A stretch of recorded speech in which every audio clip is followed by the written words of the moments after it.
What's up, Primos? Welcome back to another episode of SoulPrimos. I'm Joe Romero. And actually, Melvin Diaz is not here today. And that makes me sad. And that should make you sad because I love him and I hope you do too. But Melvin Diaz is out of town this week. So for this week, you just get me, baby. It's just me all alone by myself. And that's okay because I asked you guys for any questions that you guys might have for me, primarily because I'm the only one that's going to be here talking to you guys. And you guys asked me a bunch of good questions, so I want to answer them because I want to get to know you. Because you guys are my primazos, my primos. And you guys love me, right? Because I love you too. So, yeah, that's what we're doing here today. And listen, I'm drinking a little bit of a shitty whiskey. If you were here last week, you know, special shout out to El Whiskey because listen, so he gave us 2 bottles of this amazing whiskey, right? And the plan was to shoot an episode, drinking the bottle, save most of the 2 bottles, maybe drink like 1/4 of 1 bottle or half of 1 bottle, and then we shoot another episode where we do something cool with the bottles with the whiskey. Like we, I don't want to. I mean, I guess we're gonna go out on the beach. We go do this, we go do that while drinking like the still Austin whiskey, but it was way too damn good, and we ended up just drinking it all by ourselves. And listen, sometimes when I drink on the show, I like to be myself. Okay, is that a problem? I like to be myself. So sometimes I do get a little tipsy. Is that okay? Can I be myself? I do get a little tipsy, and we drank 2 bottles that day, and that was not the plan.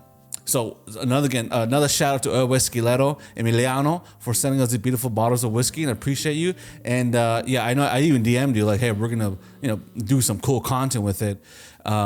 But we ended up just drinking the fucking whiskey because it was so goddamn good. So thank you for the whiskey, and thank you for everybody that showed support on the last episode. You know, sometimes we drink a little bit, we get emotional, we talk about our feelings. Sometimes we do that without the whiskey, and but with the whiskey, it just makes it a little bit better. You know what I'm saying? So you guys were very supportive in this last episode, and it's supportive throughout every goddamn episode. So a special shout out to you guys for fucking showing us love every single goddamn week. And it just makes us feel happy. Can I be simple? Can I be honest? When you guys talk to us, it makes us happy. Is that lame? Is that weird? I'm just being honest though. So you guys, I asked you guys to send us questions, and you guys did, and now I want to do them. Is that okay? Boom. Like for example, this first one, Luna_lovers is asking me, if you were a dictator, what would be your 3 first? Oh shit, I can't even fucking read already. If you were a dictator, what would be your first 3 acts in office? Okay, well, number 1, listen, on SoulPrimos, on the previous podcast we did, Isimo, I've been a big fan of Chipotle. You know this, right? But Chipotle, the prices have been getting out of control. I'm just the guy, I'm the regular guy from Baldwin Park. But to get a chicken bowl, it's like $13 now. To get some chips, it's like $15 in total.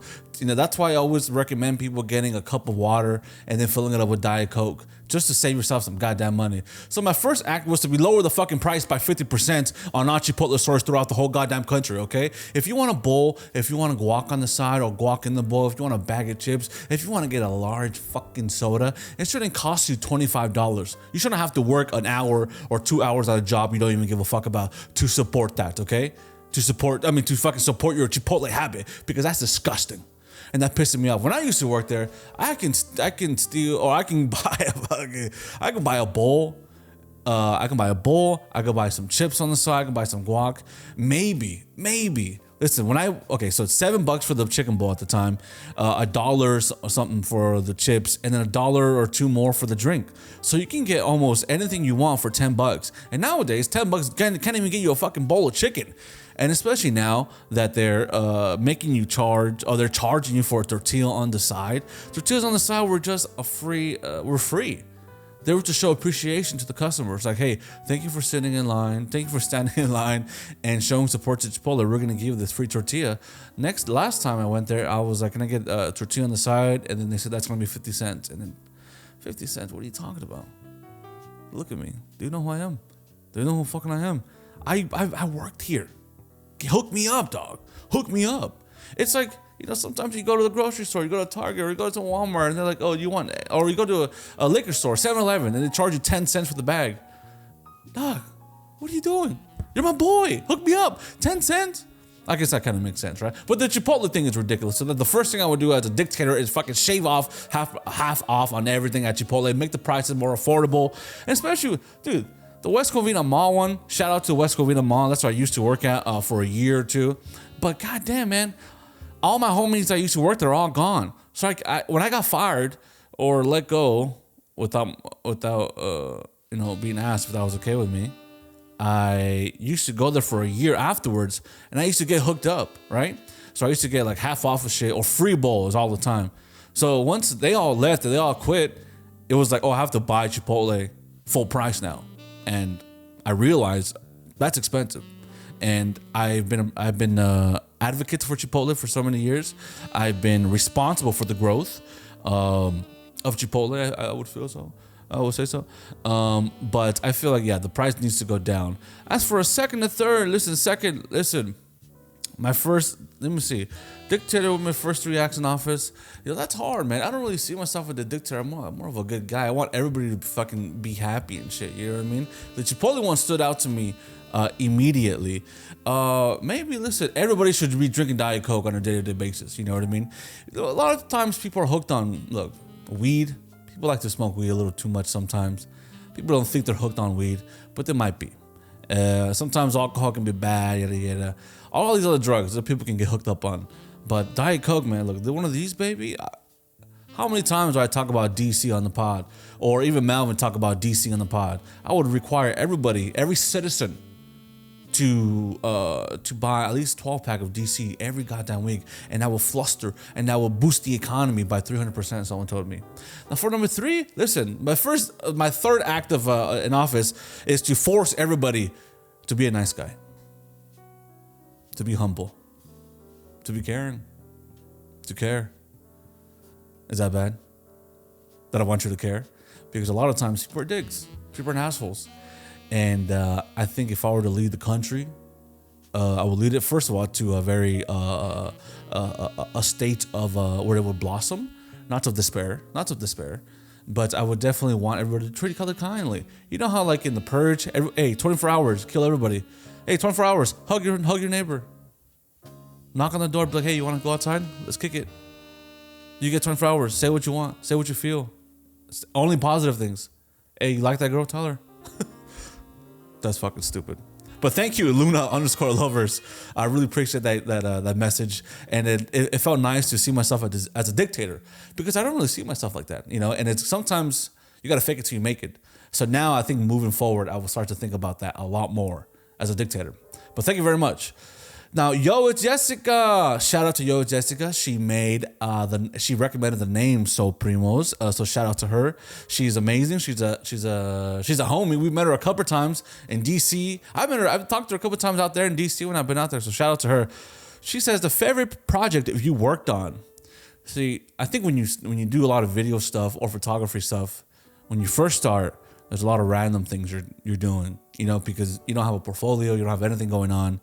You don't have like a something where people can look at and be like, okay, you're good. Because it's true, you're not good in the beginning, and you don't know what you're doing. So you just want to be doing things besides like, going out on the street and shooting your friends or shooting your homies or shooting your girl. Yeah. You want to do like actual little pieces of, I guess, content.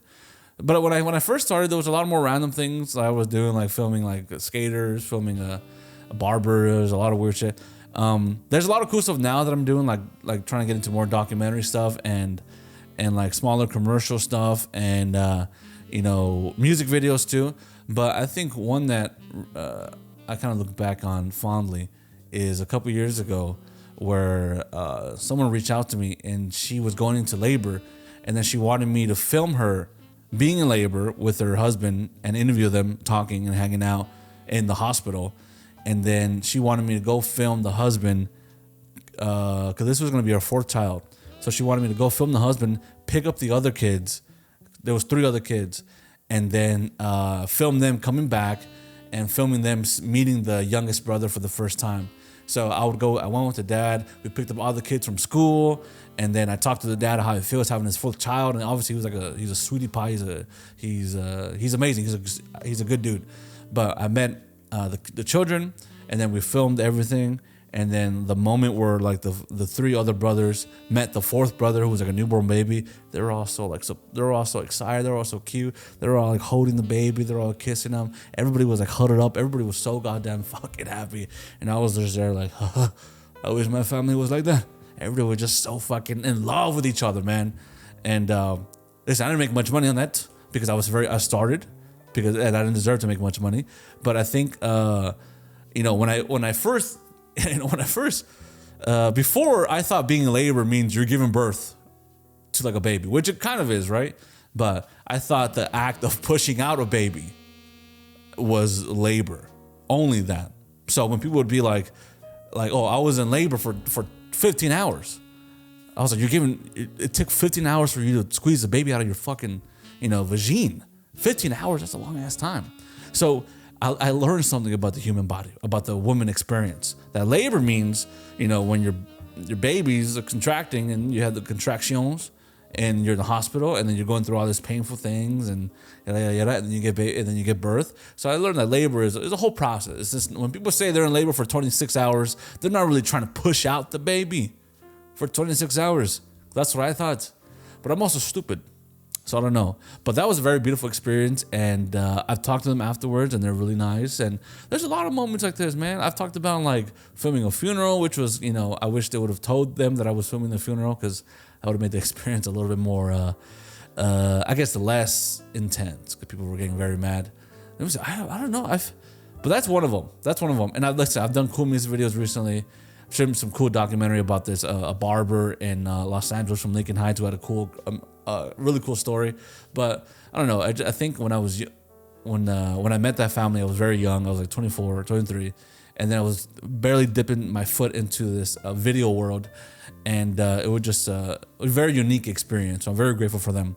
But I'm very grateful for you too, Yo, it's Jessica, because that was a great question. And shout out to Yo, it's Jessica, because she always supports the podcast, man. Okay, Nate Touche. What she's saying is, what was your favorite thing to do in New York City? I think the last time you were there was February with Alfred. Nate Touche. How did you know that? But that's true. But I did say it on the podcast, so that's why you knew it, hopefully. But yes, I was there for the first time in New York for I think I was there for 3 or 4 days.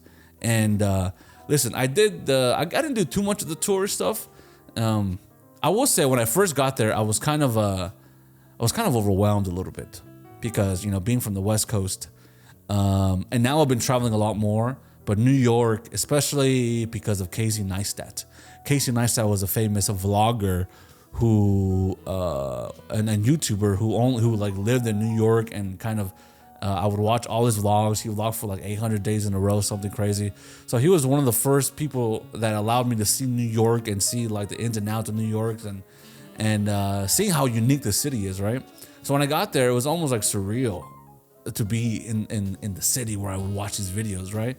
But I was there for work, so I couldn't really see everything. But I remember I was walking a lot. I was going to thrift stores. I hit up a bunch of thrift stores, and I was walking everywhere. I wanted to, I didn't want to take a cab or Uber or nothing. I just wanted to feel like a New Yorker. So I was just walking everywhere where I would fucking pick the thrift store that's a mile, 2 miles away, walk over there, go over here. And honestly, it was cool because I had a friend with her boyfriend. She was with her boyfriend in New York. So we met up and then we went to some cool restaurant called Coppers, which was very nice. And then we went to some local bars, but I went to Times Square, the touristy things. But my favorite thing to do, honestly, the nicest thing for me was I just went to Strawberry Fields, the John Lennon Memorial thing, because, you know me, baby. I'm a John Lennon fucking stan the Beatles all my life. So I went to go see them. I went to go see the Strawberry Fields thing. And honestly, I know that they perform some of the songs around his birthday and then the date that he died. But it's very small. And he died across the street in this hotel. And then when you go to the hotel, there's no sign or no nothing, he got shot and then right in front of the exit or the entrance. And then I thought that when I went there to the Dakota, I think it's called, that they would be like, hey, John Lennon was shot here, John Lennon died here, yada yada yada. But there was like nothing, and I was like, dude, this is John Lennon. But it's beautiful to see the Strawberry Fields, a little place dedicated to John Lennon. It just felt very nice, you know. And that's not the most exciting thing, I guess, to most people. But to me, a guy who's loved the Beatles since I was a young kid, seeing that was very nice. And my goal one day is to go back, explore the city, and also be there at a time where around his birthday, because they always usually perform a lot of the Beatles classics in Strawberry Fields. And it's a fucking vibe, and I want to go. And will I cry? Yes. Guys, have you ever seen an artist live that you've loved and has made you cry? You know, I want to have that experience. And you know, my favorite band is the Beatles, but two of them are dead. And then Ringo is a little old. Paul McCartney is a little old too.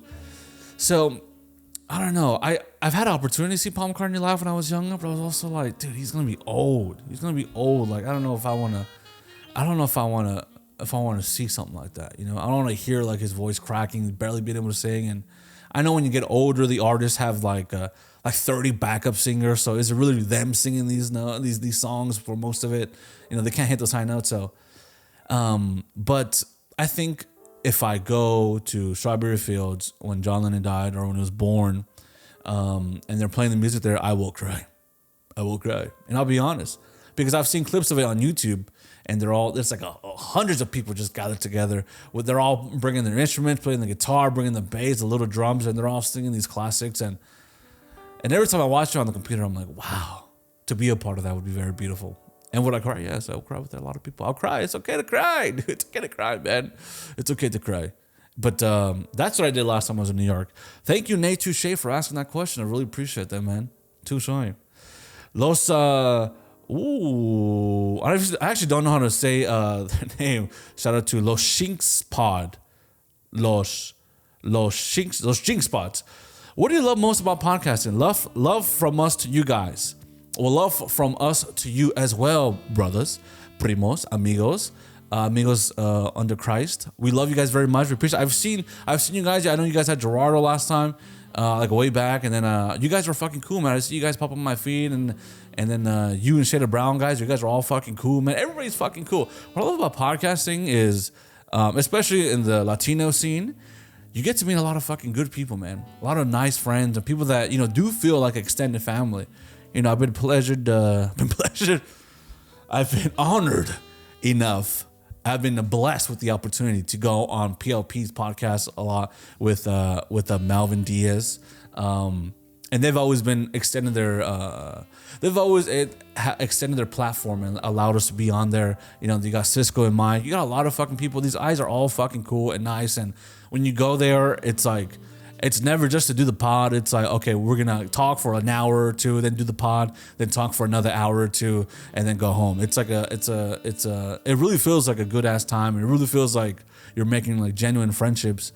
And also, besides like just about actually podcasting, I do love how open we can be and how honest. And I know that sounds fucking stupid, but it is true. Like, I think me and Melvin have been very honest and very open to you guys and to everybody, and we share a lot of things that we never thought we would share, which is which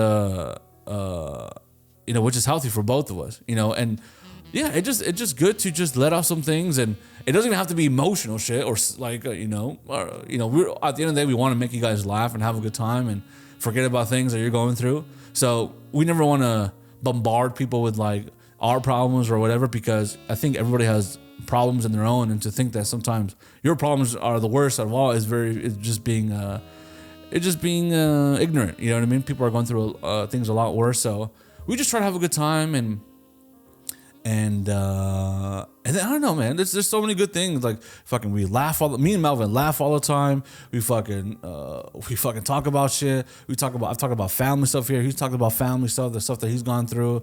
Feeling loss of either breakup or like an animal or in the family, a pet. Like we've talked about so much things on the podcast, even things that have happened like days before. We've talked about that on the podcast. So I think it helps everybody, and it's just fun, man. At the end of the day, just fun. Especially like, I wish we can stream more. And I think and that is still a goal of ours. But I think we're trying to figure out the schedule, especially with all the traveling that I'm doing right now. But I think streaming is also one of those things that it's similar to what I was talking about having an extended family. When I'm streaming, we can either listen to music, and that's my favorite thing. Like last time Melvin was here, we were listening to music, and then you guys were sending recommendations, and we were just talking about the song, why we like that song, what does this song remind us of? Could it be a time or family or a girl or time and place in our life? Like music to us is also one of the most important things in our lives, and it's like a time machine, as Melvin says, or it's like an old friend that you listen to, and all these memories flood back into your mind. So there's a ton we love about about podcasting, man. There's so much we love about it, and thank you for asking that question. We love you too, man. We appreciate you guys and all the fucking people that are doing it right. We got fucking IE and friends. We got fucking PLP. We got fucking Cisco and Mike. We got fucking, I'm sorry, Los Jinx Pod. I don't know if I'm saying it right. I'm sorry. You know what I mean? I can't really talk that well. There's all the fucking people too. Lit Outlet is fucking dope too, man. There's a lot of other fucking podcasts they're doing that are fucking cool, and everybody's cool, man. I've never had any really negative experience with anybody. So, and everybody's been so kind. Like special shout out to Cisco and Mike and fucking PLP for always like inviting us on their shit, on their fucking platform, and always showing the love, man.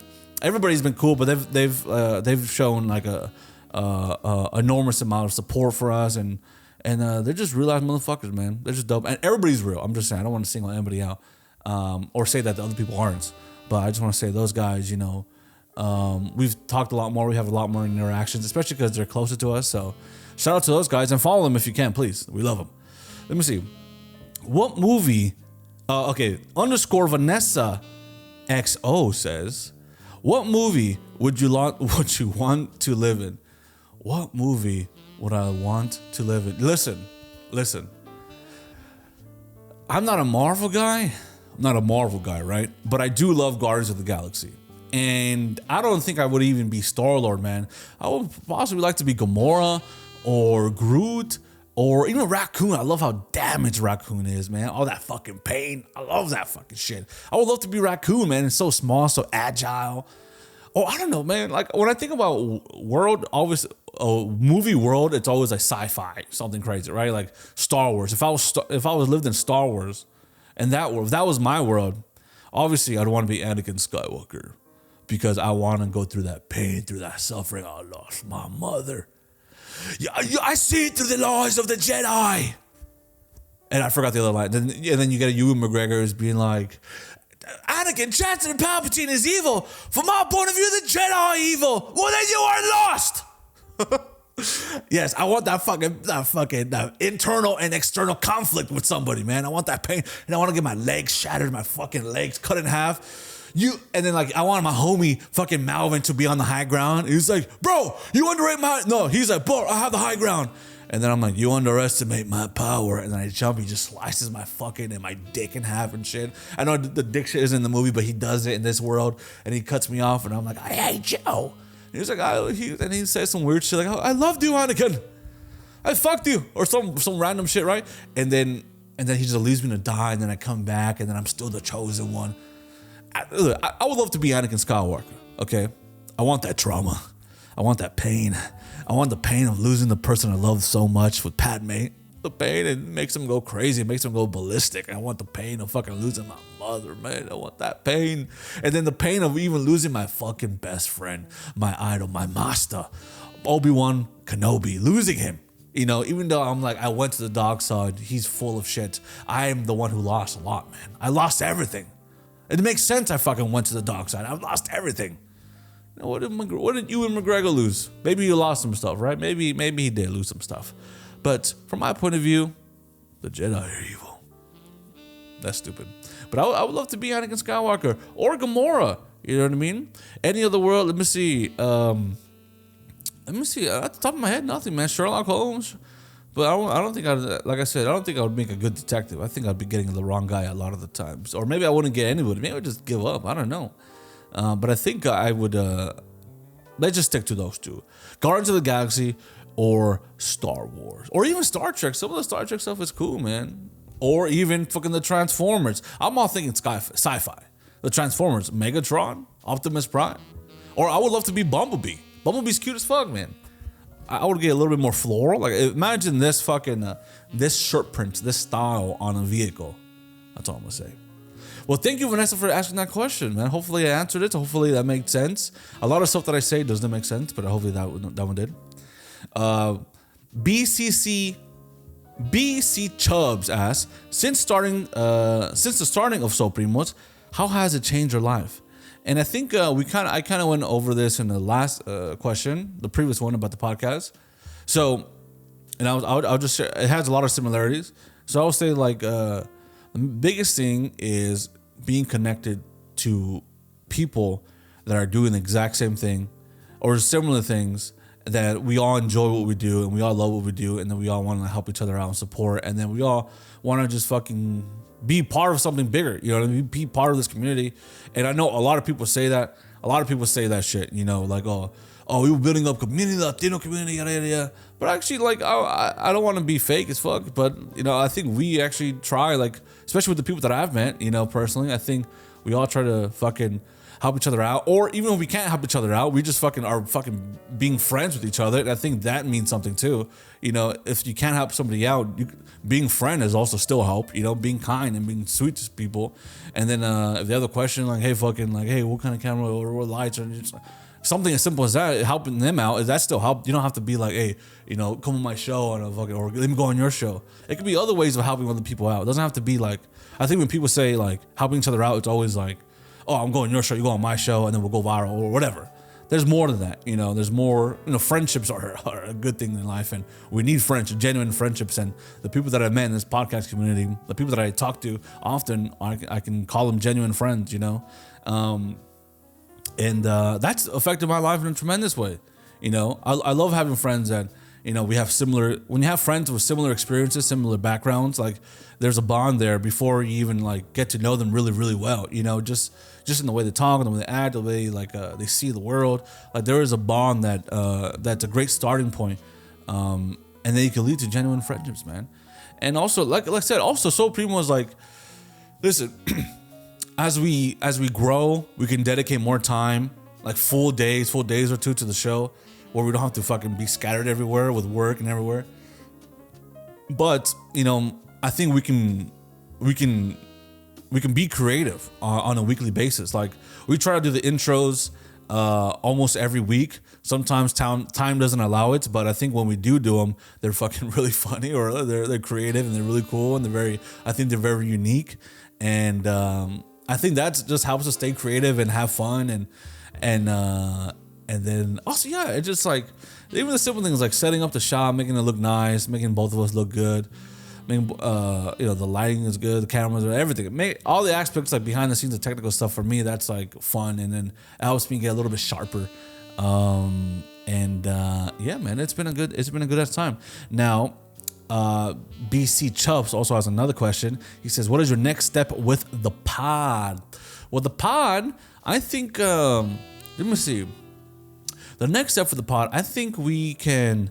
Obviously, we want to get to 1,000 subscribers. We want to have a carne asada, meet a bunch of people, and then we want to keep on growing it. The subscriber count, the views count. I think now with time, we don't get to put as much outputs as we would like with like the clips and everything, but get to a point where, you know, we can start posting more of the clips, or maybe hire somebody, or maybe just like as it grows, I can kind of step away from other things that I have, and Melvin has like obligations to make money, just to focus more time, and we can put stuff out there, make it grow. And also, you know, we love clothes. We would love to do merch eventually, and also live shows. You know, we love with Isimo, we used to do, not all the time, but we did live shows a couple times, and those were incredibly fun, and those were amazing. You know, we used to do them at Studio M, Melvin's old studio, and dude, it was so cool doing the pod and just literally talking to everybody till like, dude, we would be there till like 2 or 3 a.m. and it was awesome. People would bring Diet Cokes. A bunch of people would bring Diet Cokes, and we would just be drinking, chilling, and talking, and eating tacos, and getting to know each other. And it was a cool experience. So definitely more of those things. Yeah, and as the show progresses, show gets bigger, those things will come into play, and then they'll come to fruition, and they'll start to exist. You know what I'm saying? Well, thank you so much, BC Chubbs. You're a good man. You're chubby guy? Oh, I don't know. I mean, I don't know. That's what your name says. I don't know if you're chubby or not, but if you are, it's okay, baby. More to love, baby. Okay, here we go. Bonafide _ breed. If you could clone anything, why would it be a rotisserie chicken with Melvin's head on it? And what would I do with that? Would I eat it? Would I fuck it? Dude, I can't even imagine a rotisserie chicken with Melvin's fucking head. Melvin has a big ass fucking head. The shape would be disproportionate. A big ass body and a big ass head with little fucking arms and shit. That's not a good look, man. And besides, listen, at some point, we joke around, we do this. We can't disrespect the rotisserie chicken, man. I just ate one today. I just got a rotisserie chicken today, man. I ate this shit. I can't. If Melvin's fucking face was on a rotisserie chicken, I don't know what I would do with that thing. Okay, that's all I'm gonna say. Bonafide breed. Thank you so much for asking that question. Now this one is FMR 2000 asked, if you had to choose in between having to live in a squid or a turtle, which would it be? Oh, interesting. Listen, so I think a turtle. Not really a fan of the way they move. They move pretty slow. I know some move a little bit faster than others, but not really a fan of their speed or the velocity. You know, I think a squid, but I also I don't like being wet. You know what I mean? But then also turtles can get wet, or they are wet, but they can go in and out. I don't like, actually I would be a turtle. Listen, I might be slow. I might be a little stupid. I might not be able to move as fast. But I like going in and out of the waters. I like being underneath the water if I have to be, going outside for like a little sunbathe, little suntan. And then if a creature tries to attack me, get in my little shell, and that's it, baby. So I think the life of a turtle is a little bit more versatile. And I think of a squid, you're underwater all the time, and then like, I know people eat squid. I don't want to be eaten like that, you know what I'm saying? And then I think the defense mechanism of a squid is they shock you, or that's a jellyfish. What does a squid do? Do they just touch you and that's disgusting? You know what's nasty? People eat squid. People eat octopuses, and that's disgusting. That's disgusting. I don't like that because I only eat chicken, steak. Now just barely getting into salmon. But I think when I look at someone eat like a octopus, I'm like, why? It's still alive, and sometimes like it's like still moving, still like crawling onto stuff. I don't know. It's also like I want to explore my seafood palates a little bit more. You know, I tried a lobster sandwich somewhere in like Connecticut. It was disgusting, but maybe because it was at a comedy club. It's not the best place to try something like that. But I'm trying to explore, and also I don't know. Listen, I'm not like listen. Eat whatever you want. But sometimes the way these fucking people cook these lobsters, they just put them in these boiling water and they're all screaming. Listen, I've watched enough videos to know how to properly detach a lobster from its life. You just gotta crack it in the fucking top and slide it down. But it's very barbaric the way these other people do it. So at the end of the day, I don't want to be a turtle because I can go in the water if I'm feeling hot. I can go out of the water if I'm a little too cold. If I need to defend from something, I go into my shell. Not emotionally, just like physically. You know, I go into my shell and I get out of my shell when danger has left the area. So I would say fucking a turtle. So FMR 2000, asking the questions that we really fucking want to know, that make me think. You know what I'm saying? Okay, _A.flow. What would be your dream UFC fighter to train you? Okay, so there's only one man. There's only one guy that I would want. And he has very, very similar name to me. His name is Joel Romero from Cuba. He is an interim middleweight championship. He won the interim middleweight. No, he didn't because he fucking missed weight. He fought for the title a couple times, and the UFC had a crazy run. Most of the fights he won, but there were some few fights that he lost. But people were like, he never really lost in the UFC, I would say, because if you look at his fights where he did lose, they're all kind of like, it can go either way. So I never saw him actually lose really bad in the UFC. But that's the guy I would want to train me because His body is incredible. His like, and he's like 40. He's like 45, 50 now. If you look at his body, his ass is fat. His like fucking thighs are fucking fat. His fucking abs are just popping out. Dude, his chest is fucking chiseled. His shoulders are fucking boulders. He's got no neck. Got no neck, but it's okay. He's got a fucking round, bald head, man. He's got some ashy ass fucking feet. But if you look him up on YouTube or Instagram and see how agile he is, athletic he is, it's incredible. I remember one time I was watching something. I forgot what I was watching. I think I was watching a UFC fight in my room, and then the announcer were like, Joel Romero was doing the walkout, and then the announcer was just like, and here comes Joel Romero. They were doing the intros, and then my mom walks into the room and she was like, "Oh, mijo, ¿estás en la televisión? ¿Qué estás haciendo?" And I was like, "No, mom, it's Joel Romero." He's like, ¿Qué? It's Joel Romero, the UFC fighter for the championship. And then she was like, "Oh, whatever." And then she left out of the room. So she thought I was on TV, but it turns out it was somebody a lot better, more handsome, and more ripped and shit. You know what I'm saying? But it's okay. Listen. UFC fighter, Joel Romero, I would love him to trade me. Luke Rockhold, Chito Vera from Ecuador. There's a lot of DC, there's a lot of TJ Dillashaw. He did little roids here and there, but he moves like a fucking ballerina. He moves amazing in there, you know what I mean? So I would love those guys to train me. Or even some of the women. Amanda Nunes, train me. Valentina Shevchenko, Ronda Rousey, train me, baby. Give me the armbar. Amanda Nunes knocked me the fuck out. She was if you're into UFC and or if you're not, and then let's say you're a woman or even if you're a man and you want to see the most badass woman UFC fighter, look up Amanda Nunes knockout Chris Cyborg. It is wild. Okay, thank you very much. Ooh, shout out to Shaded Brown Pod for asking this question. If I smack Dwayne Johnson's ass, will that mean I hit rock bottom? Let me think about that. Well, technically, yes. You see, Dwayne Johnson's ass is the rock bottom. So if you slap that, that's the rock bottom, baby. And that's very cute. Listen, Dwayne The Rock Johnson is a man. He's very big. He's on roids, and that's okay. I feel like people don't want to ever acknowledge that. People think that, I know people that think that he's natural. But how can you be natural when you're 50 or 55 years old? Doesn't mean that he's not training hard. Doesn't mean he's not working hard. It just means he's on the roids. And a lot of these actors are on the roids, and they come out saying like, they gain like 50, 60 pounds of muscle, and they're always like, "Hey, dude, the diet was crazy. I fucking ate, I drank a lot of water, fucking broccoli, a douche. There's some curls, boom, boom. And now I'm like this, man." No one acknowledges the steroids. Hey, you're an actor, man. It's okay to say you're on steroids.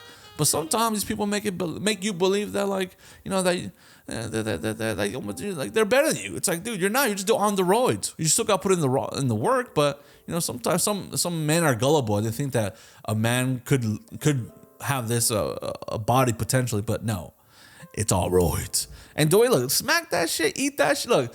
Look. If you eat Dwayne Johnson's and are you eating rock bottom? It's listen, Dwayne The Rock Johnson is a great wrestler, man. Great. His acting is like is a very controversial in the sense that it's not really that good. He's always playing The Rock, but it's okay, man. I love the guy. I love Batista more though. Shout out to Batista and John Cena. I love those two guys. And CM Punk. Shout out to CM Punk because he fought in the UFC twice, but didn't go his way. But he was a fucking badass. Shader Brown. I love you guys. You're good men. You guys are from Lancaster, I believe. Lancaster. Yes. Shout out to Lancaster. Shout out to Shader Brown. Listen, man, if you whatever you want to do the rock bottom, man. You want to eat that shit, slap that shit, hit that shit, fucking whatever you want to fucking do, man. The Rock is a good guy. He probably let you, man. Okay, here we go. Diego_Cepeda2 says, what Pokemon would you be if you were one? Interesting. Let me think about Pokemon because I haven't thought about Pokemon in years. And I don't really know. I don't know how. Maybe Blastoise. Charmander. I like Charmander. He's fucking cute. He's ferocious. His breath stink. He's got that fire breath, and he's small and compact. I believe. I don't want to say Pikachu because I feel like everybody can say Pikachu. I also only know like 4 or 5 Pokemons: Blastoise, Charmander, Pikachu. What else? Ash Ketchum. I don't know any of them. Cause I wasn't really a Pokemon guy, but I would say Blastoise. I remember him being cute as fuck. But then like, let's say if I was gonna be a Yu-Gi-Oh character, I'm Blue Eyes White Dragon, baby. I'm Mokuba. I'm Pegasus. They aren't Yu-Gi-Oh. They aren't like monsters, but I'm what's another one? Megatron, or I don't know. Maybe I'm Blue Eyes White Dragon if I'm Yu-Gi-Oh. And if I'm anything else, I don't know any other fucking card game. But listen, if I was a Pokemon, I'd be Charmander because I'm cute. I got that fire breath. I got that shit stank. I'm cute and small, compact, and sometimes my gums bleed and I get all red. And I think Charmander is red. Yes. So thank you, Diggle, for answering that fucking question. Drizzy Drade asks, if you could sit down and have a conversation with anybody in history, who would it be? Ooh, who would it be? This is going to be stupid. This is going to be annoying. I'm going to sit down with John Lennon. You know, and am I going to be, I don't know what I'm going to ask him. I just want to sit down, show him my tattoos. Be like, I got this tattoo because of you. You're on my body a couple times. And I just want to show him, like, hey, you're walking on Abbey Road. This is you again. I want to show him that, you know, what his music has meant to me. I don't even care if we have a conversation. I'm just going to talk to him. And if he tries to talk, I'm like, shut the fuck up. Shh. Let me talk. And he's going to be like, all right, well, go ahead and talk. And I'm going to tell him how much his music means to me, how much his music has impacted me, has affected the person I am now and who I'm going to be. It's changed me. And then maybe we can talk shit about Paul McCartney a little bit because I know they beefed there for a while. And yeah, maybe we can talk about music. Maybe I'll talk about what kind of music he's listening to. Maybe I'll ask him like, hey, give me a playlist. What music are you feeling right now? What music do you like? What's like your guilty pleasure? For me, what's a guilty pleasure as far as music goes? Some of the Baby songs are cool. I mean, Been Down, LaRue, Bulletproof. Been there, done that, mess around. I'm having fun, don't pull me down. I'll never let you sweep me off my feet. Burning bridges, sure to show. I'll walk away from something more. I'm not too much to love. Been there, done that, mess around. I'm having fun, don't pull me down. You never let you sweep me off my feet. Ooh, that song. I mean, I don't think it's a guilty pleasure because I think it's genuinely a good song. I think it's actually just a good song. So I don't really feel like it should be a guilty pleasure or anything because it's a banger. Or what's another guilty pleasure that I like? Some of the Post Malone songs, but that's not even guilty. I don't even know what a guilty pleasure. What am I talking about? Let me see. Some of the Justin Bieber songs are fucking nice. The collaborations with Post Malone are really good. Some Ariana Grande songs are really nice. So yeah, maybe I'll ask John Lennon, like, what's an artist? What are some songs that, you know, people might not think that you really love? Because there's sometimes some songs that I just find, like, as I'm scrolling through music, trying to find music on Spotify, like related songs, or I just go through artists, like, especially at night. Not when I'm in bed. I'm like, I'm gonna try to go music digging.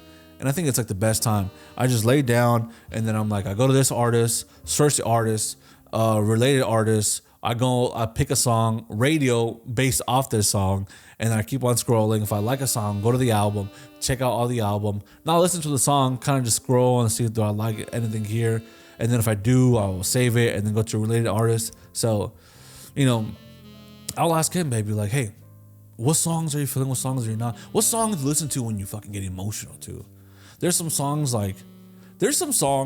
that when you're sad, I know, people are always like, or people sometimes say you shouldn't listen to sad music when you're sad because it's gonna make you sadder. And I'm like, yeah, that's the point. I want to feel sad. I want to feel like I'm in the fucking movie. I want to feel like if I'm going through a heartbreak, I want to listen to the saddest heartbreak. I want to listen to fucking some Neil Young, some Bob Dylan, some hardcore shit to make me want to drink and just fucking get emotional. And I want to feel like I'm going through it and no one gets me. And I'm looking outside and it's raining. It's pouring rain. And then I look out and it's like I want to feel the pain. I want to feel like I'm in a movie. This is my movie, man. This is the part of the movie where I don't know if I can get through it. I don't know what's going to happen next. I don't know if I can survive like this. I don't know what I need to get myself together. That's what I want. I want to be in my own fucking movie, man. I'm in my own movie. Leave me alone. And some people are like, no, you gotta go outside. You gotta be positive. I'm like, it's gonna be positive. But if you're going through something traumatic, a breakup, or something bad happens, let yourself feel that pain, man.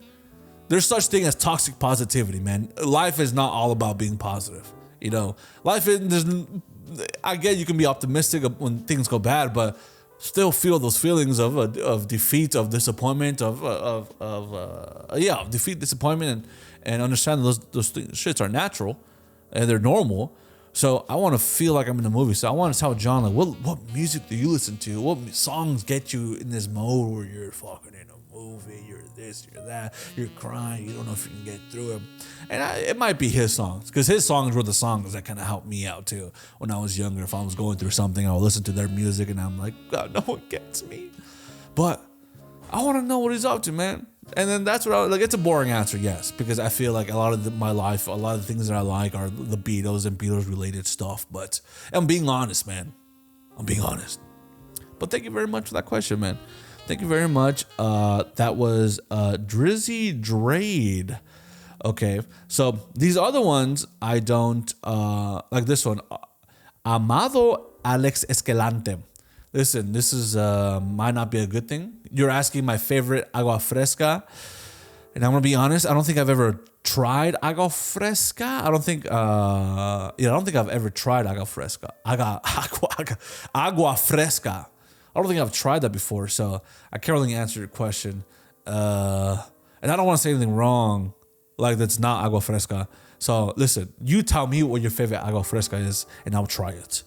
Flying Moon 66, Bigfoot or Yeti? Bigfoot, homie. Bigfoot.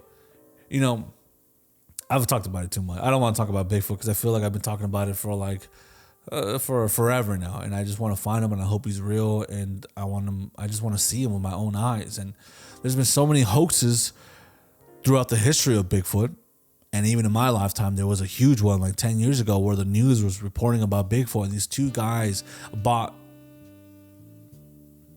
okay, just to spoil it, it was a Bigfoot suit, right? But it looked so good. They put it in the freezer. They put guts all over it. They took pictures. They sent it to all these news networks. And then there was a freaking huge amount of press into these two dudes. And they wanted to know what is inside that fucking ice chest, because they look so real from the pictures. I was watching like KTLA, Channel 11. Everybody was reporting on it. And those guys were getting interviews, and they were like, listen, if you don't believe us, come on down and check it out. This is where we're at. Come on down and check it out. And then I remember they were inviting everybody. And then right before it was time for them to come, for the people to come, like the press and everything, they were like, hey, dude, I don't know. We were just joking. I didn't think it was going to be that big of a deal. But yeah, we were lying about the whole Bigfoot thing. It's just kind of, it's something we bought like from a store and stuff.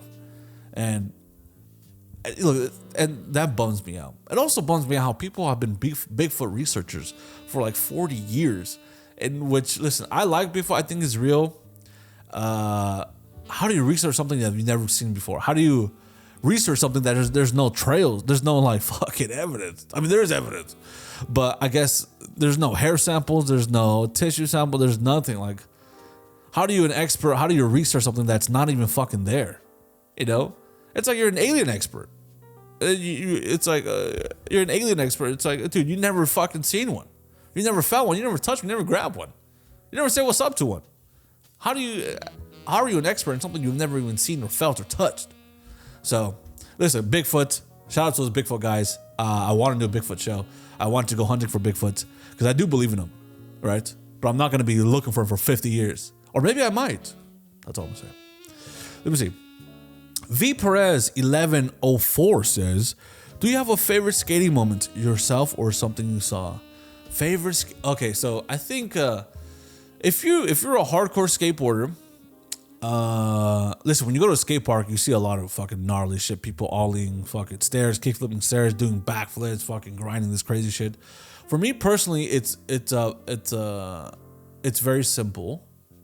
What to me is my favorite memory, because okay, once you do an ollie is really hard, right? But see, I wasn't the greatest skateboarder ever.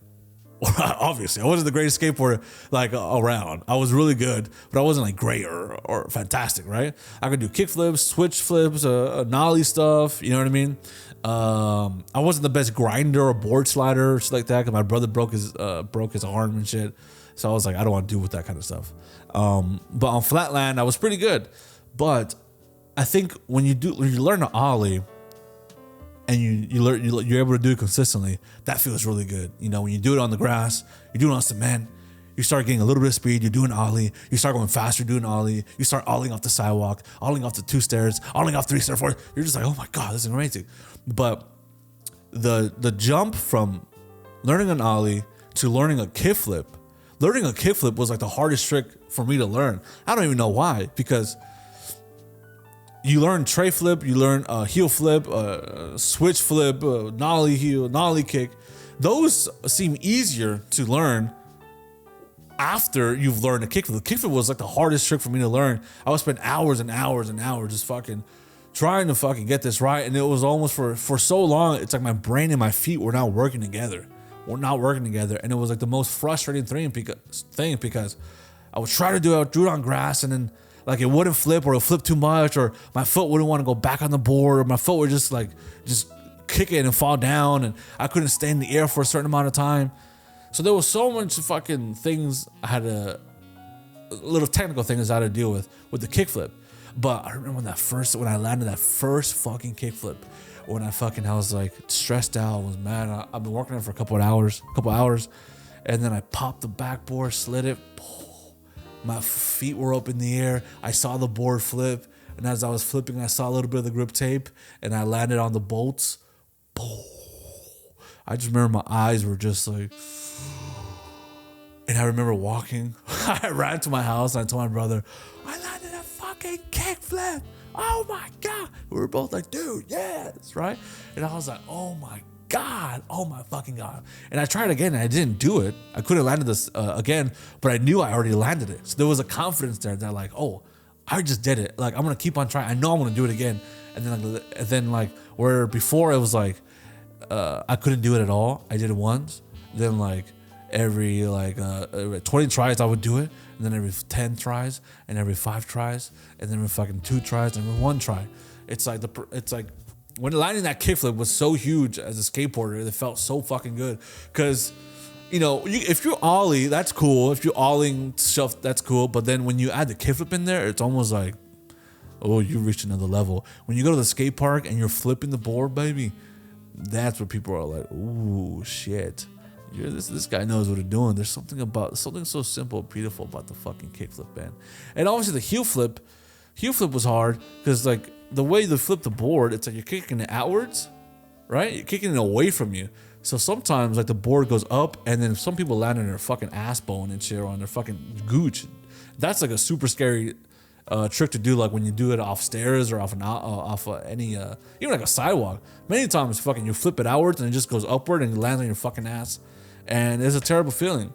But, you know, something I saw in the skate park, okay, so there's a lot of shit that I saw in the skate park. But also, one of the things it's not skateboarding, but it is scootering. So I went with this group of guys to San Diego. They were like a part of like this. They were sponsored by a clothing company, right? They were all scooters. They're all like mostly white guys. And then we went to San Diego to like a skate park. And then we were filming a bunch of like videos and content. And for me, I always saw like skateboarders or scooters were like lame or whatever. It's like they shouldn't be in a skate park because I was a skateboarder, and I guess where I grew up, it's all skateboarders. The skateboard that I went to is all skateboarders, some bikers, and then that's acceptable. But like the scooters or like the roller skaters were just like, bro, why the fuck are you here, dude? This is also like 20 years ago when I was thinking this. I was like, why the fuck are you here, bro? Get the fuck, you're in my space, man. But when I went on this trip, I saw these fucking kids and they were like fucking 17, 18. They were younger guys. They were fucking like doing these fucking backflips off the scooters. And I've never seen anybody get that much air from anything, dude. Like they would just go on these ramps, boom, and then do these fucking crazy backflips and then flip the fucking scooter underneath them, go wrap around them, boom, land perfectly, get some crazy speed. They'll do another 2 backflips I'm like, bro, this is insane. I never thought that was possible with a scooter. I don't think it should be possible with the fucking scooter because it's a goddamn scooter. It looks so goddamn stupid, but I can't believe what I'm seeing when I'm seeing these guys do this shit. It's so stupid. The scooter by itself looks like a fucking, it's stupid. You can't look cool in that shit. But when you're doing a backflip and you're spinning the fucking heel, you're spinning everything and you land perfectly and you land into a grind, it doesn't make sense. It don't make sense. It don't make sense. But I mean, those are some of the trippiest shits that I've seen when I would go to the skate park. And in that particular time with the scooters, that didn't even make fucking sense, man. But thank you, V Perez 1104 for asking that shit. Curly_boy_94 says, how did you get into film? You're doing an awesome job. Love you both. Keep it up. Thank you so much, man. You're doing an awesome job. You're doing an awesome job too, man. I mean, we love you too, brother. Thank you for asking this question. How did I get into film? I just picked up a camera. A couple years back, or like in college, and then I remember just going to a pawn shop and being like, it'd be kind of cool to own a camera. I never owned a camera before. So I bought a camera, and then I immediately became obsessed. I would just take it everywhere, film it everywhere. Film my friends, film my girl at the time, do everything. And then after that, I kind of stopped until 2019, where I got fired from Chipotle. And then I was like, okay, what do I want to do with my life, man? What am I going to do? Just keep on finding another job. I have no drive. I have nothing going on in my life. Nothing I care about, nothing I love. And I just thought about it. I was like, well, I do like making videos. Let's see where that goes. So I started making a bunch of videos in 2019 about everything, like stand-up, everything, fucking events, wedding, everything. 2020 was a dip. 2021 wasn't that great. 2022, 2023 were the first couple years, or even I would say 2023 was the first year where I felt like, okay, I'm a filmmaker now, where I started to do projects that look good, that are starting to become that I'm starting to work in a professional manner. And even to this year, I feel like I'm growing. And listen, in the sense of like, dude, there's people do this for such a long time that sometimes I'm like, oh, I'm not where I want to be. And then I'm like, well, yeah, you want to be doing it for a couple of years, man. Relax. People, I see someone doing this crazy badass gigs. A lot of them, do it young. A lot of them do them at a certain age, but they're also all been doing them for like 10 or 12 years. So I think with filmmaking or film, it's all about patience too, and then working on your craft, and most of all patience. Because opportunities come, and sometimes they don't come for a while. No matter how hard you want and you want to put yourself out there, sometimes shit doesn't come that can actually like make you go into another level. But you just gotta make your own opportunities, make your own like films, and make your own projects, and you can't really be waiting on anybody else. You just gotta find right people around you, and then that are down to create as much as you are. And then once you do that, it's like, even like with podcasting, Melvin loves this pod as much as I do. So especially when you work in a team environment, you want people that care about the thing that you guys are making as much as you do, that you guys are all care about it equally, So it's it's been very fun. And like I said, I'm still a baby in this field. I'm still a baby in general, baby. So I'm very excited for the future. Curly_boy 94. Very nice question, man. You're a good man. We like you a lot. Ali_Lopez says, have you ever gone camping? If so, what was it like? So I went camping only once in my life. And okay, I'm trying to see what I can say about this. Okay, so I went camping when I was in Raging Waters. It was pretty okay. So I was very young. I was like 22, 23. I went to Raging Waters. I worked there, and then I went camping with the people there. I forgot. It wasn't even that far. It was like an hour or two away from where we are now. And it was some parts were terrible. Living. First of all, I snore. I snore very fucking bad. So I was keeping people up because I snore really bad. And also, the toilets was disgusting, right? I don't know if this is how all camping sites are, but there's like no water or no pipes or something. So you go in the restroom, you shit, and then you're shitting on top of someone else's shit. So you look in the fucking toilet, it's like, oh shit, there's shit. There's a lot of it, man. So I mean, it's not. It's like this is the toilet where your ass cheeks are at. There's like 5 feet of space, and then you're shitting on shit, and yeah. So that smelled really fucking bad. That was disgusting. To shower, like we had to get like this like plastic container of water and fill it up with cold water and then hang it up and make sure the sun hits it so it can get warm, and we can only have a little bit. We use this little pipe to shoot it at us, and there was only a little bit of water coming out. So, we weren't the cleanest people. But what I do remember is, waking up for breakfast and cooking chorizo and eggs and talking to everybody and drinking and seeing the sunset and just fucking listening to music, and those are such good times. And there was a girl that I liked, or I didn't even like her. She was just she was lesbian, and then she was a lesbian individual. She was a friend of mine, and then we kissed at night, and it was like, whoa, this is fucking camping is awesome. This is what camping is always like. This is awesome. It was very incredible experience, and I think camping is something that as I got older, I don't want to do ever again.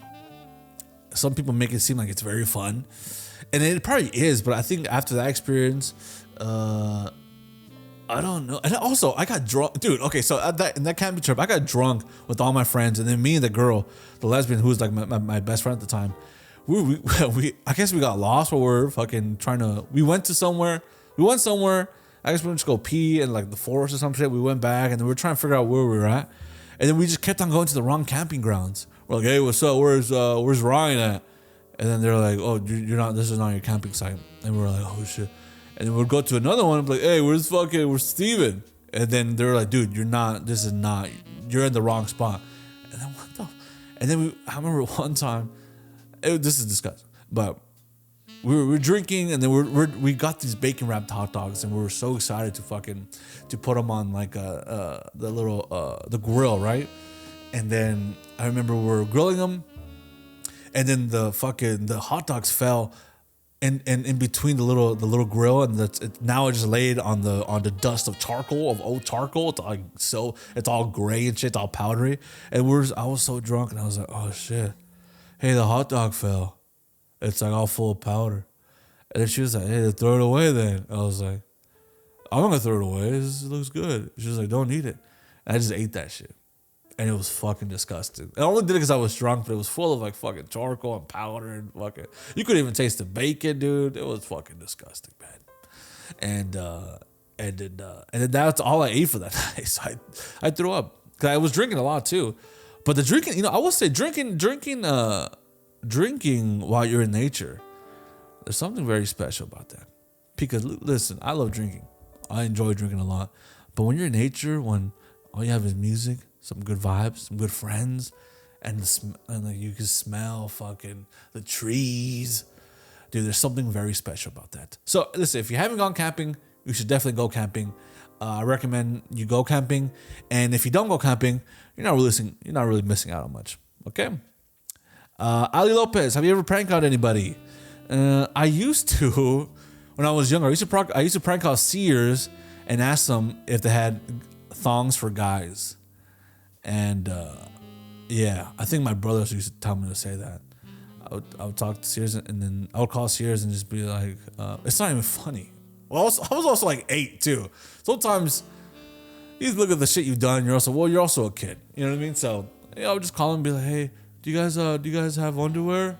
And they're like, yeah, we do. And what do you need? And I was like, oh, you guys have like thongs?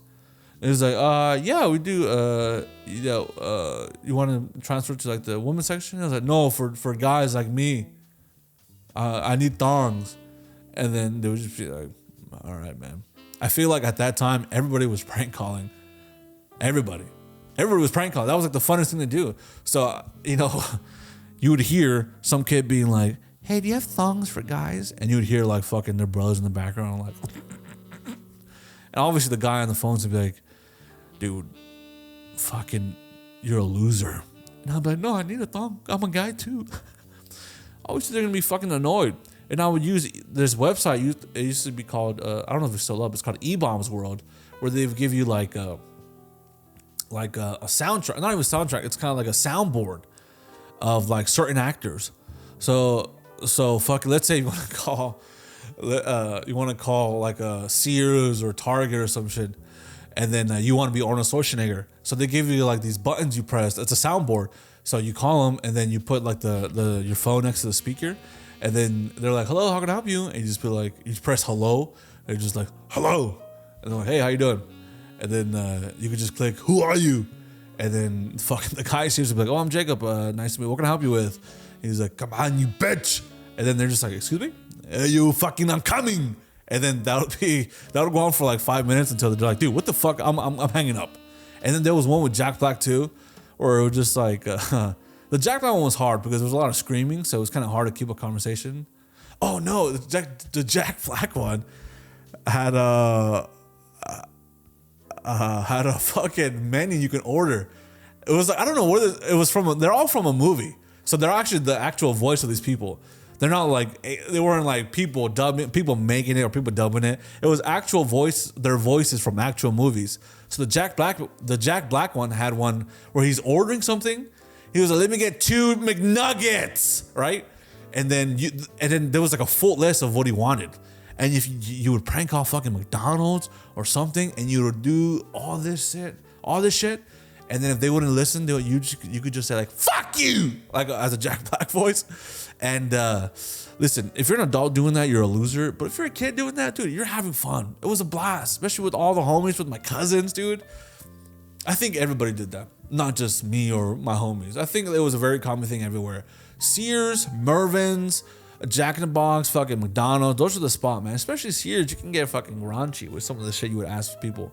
And I'm sorry that I feel like, I'm sorry to those guys because I feel like that must have been very fucking annoying, having to answer people's calls and they're just fucking pretending to be Arnold Schwarzenegger or asking for fucking male thongs and shit.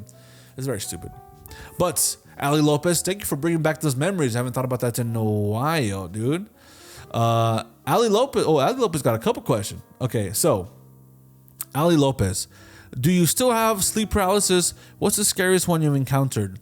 So, I still have sleep paralysis. I always have sleep paralysis, and I'm never even, I'm never even trying to be funny about that. It is kind of like a common occurrence, and I think sometimes it depends on the way that I sleep. If I sleep on my side or sleep on my back, I think if I sleep on my back, I will always have it. Like if I'm just laying down like this, I always like wake up and I'm just like, I feel like I feel everything. I see something. I always see something. If I lay on my right side, if I don't put my hand like this, then I always feel like I see something or I see somebody. You know, when I lived in my mom's house, you know, when I lived in my mom's house, I used to live in the couch, right? I used to sleep in the couch till I was like 21, and I would always just see shit. And this is sleep paralysis, you know. I'm not saying they're real, they're ghosts or nothing. I'm just saying this is what I saw because of sleep paralysis. I know it's not real, you know. I don't believe in ghosts, you know. I want to believe in ghosts very bad. I want to believe in ghosts, but I just don't believe in them. I know my brain is fucking with me. I know they're not real people, so it can be a little scary sometimes. But I know when I wake up, I get a little spooked out. But I know, okay, was he really here? Let me go check. There's one time, obviously, I was laying down, sleeping. My face is like facing towards the kitchen, and I wake up and I'm just seeing a guy in a blue suit with a briefcase, and he's just looking at me, and I'm just like, oh. I'm trying to scream like, "Hey, what the fuck? Are you real or not?" Right? And he walks closer to me, and he just puts the briefcase down, right? And he brings it back up, and he just starts walking away, and I'm just like, and then I break free, and I'm just like, and I go in the kitchen, and then I look around, and I'm like, okay, that was just a dream. Next night, or maybe the next time, this is the freaky one because this is more auditory than anything. I wake up in the middle of the night. It's like 2 or 3 in the morning, and I know, I'm having an episode. I'm having a sleep paralysis moment. Don't freak out, right? But then I feel like something breathing on my ear, and I feel the back of my hair moving, and I'm just like, all this is me trying to scream, trying to get out of it, you know, because normally when I get out of the sleep paralysis, I'm always like, oh. So I wake up, I'm just like looking towards this dark area of the room, and I'm just like, and I hear something. I feel something breathing on the back of my neck, on my hair, on my ear, and I hear something breathing so hard, and it does sound a little bit freaky, and it sounds like almost like a chimpanzee. This is how it sounded like. So this is the sound of what I heard when I had sleep paralysis. It goes like this. It was like this. It sounded like a fucking chimpanzee, and I heard that, and I was like, oh. I was trying to break free so bad, but it just kept on going for a little bit more, just like, and then I woke up. I was like, oh, and I looked around, and I got up, and then for sometimes, listen, like I said, I don't believe in ghosts, and I don't think they're real, but when shit like that happens, I need like a second or two to kind of come back and be like, all right, that was a dream, that was bullshit, okay. Then I've had many situations. These are the ones that stand out. There was one time where, like I said, I sleep on my back, but then I guess I wake up with my tummy on the floor. A tummy like facing down, which usually is like my preferred way of sleeping. So I'm kind of like this, and then I feel something sharp in the back of my fucking.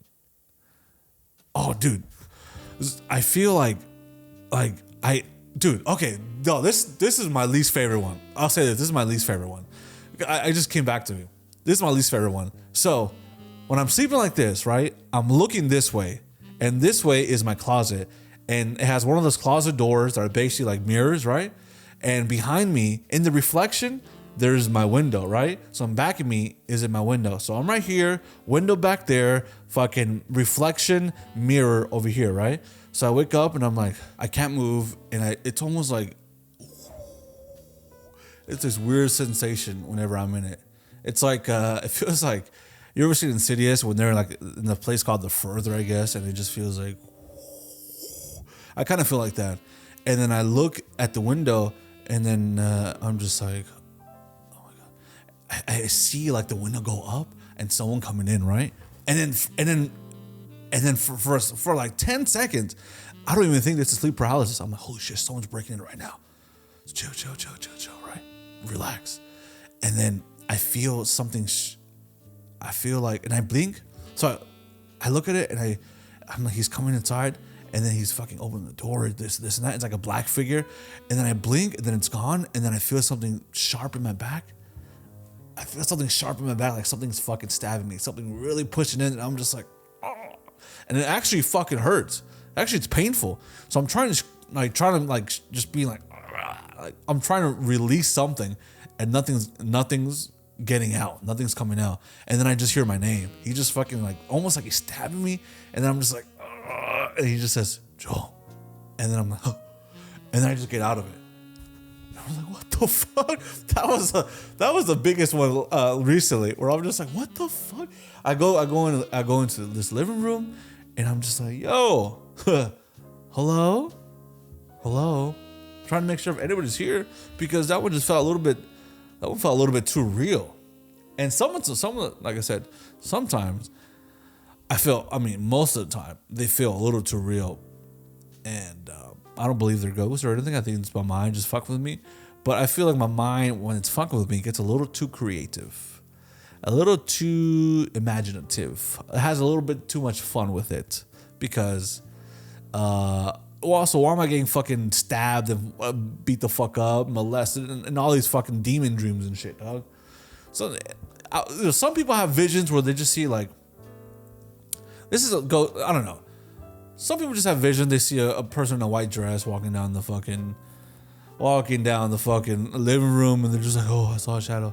I have to deal with fucking someone breaking into my house, trying to stab me, saying my name, a chimpanzee breathing on my neck, looking at my hair and shit, fucking this dude in a blue suit with a fucking briefcase, and then just getting out. That one's not that bad, but I'm just like, dude. And it doesn't stop. Sometimes it's worse than others. Sometimes it's more intense. And sometimes it's just like, okay, yeah, I'm in here. Let me just wait for like 20 seconds or so. But to answer your question, yes, I do have sleep paralysis, and those are some of the ones that stand out for sure. You also have another question. Have you ever had any ghost encounters or believe in any urban legends? Ghost encounters. See, I've gone to places where and I've mentioned this before on the pod. I've gone to places where I thought I should have seen some ghosts if there were gonna be any ghosts. You know, I thought, oops, sorry, phone call. I went to like a abandoned insane asylum, abandoned murder home.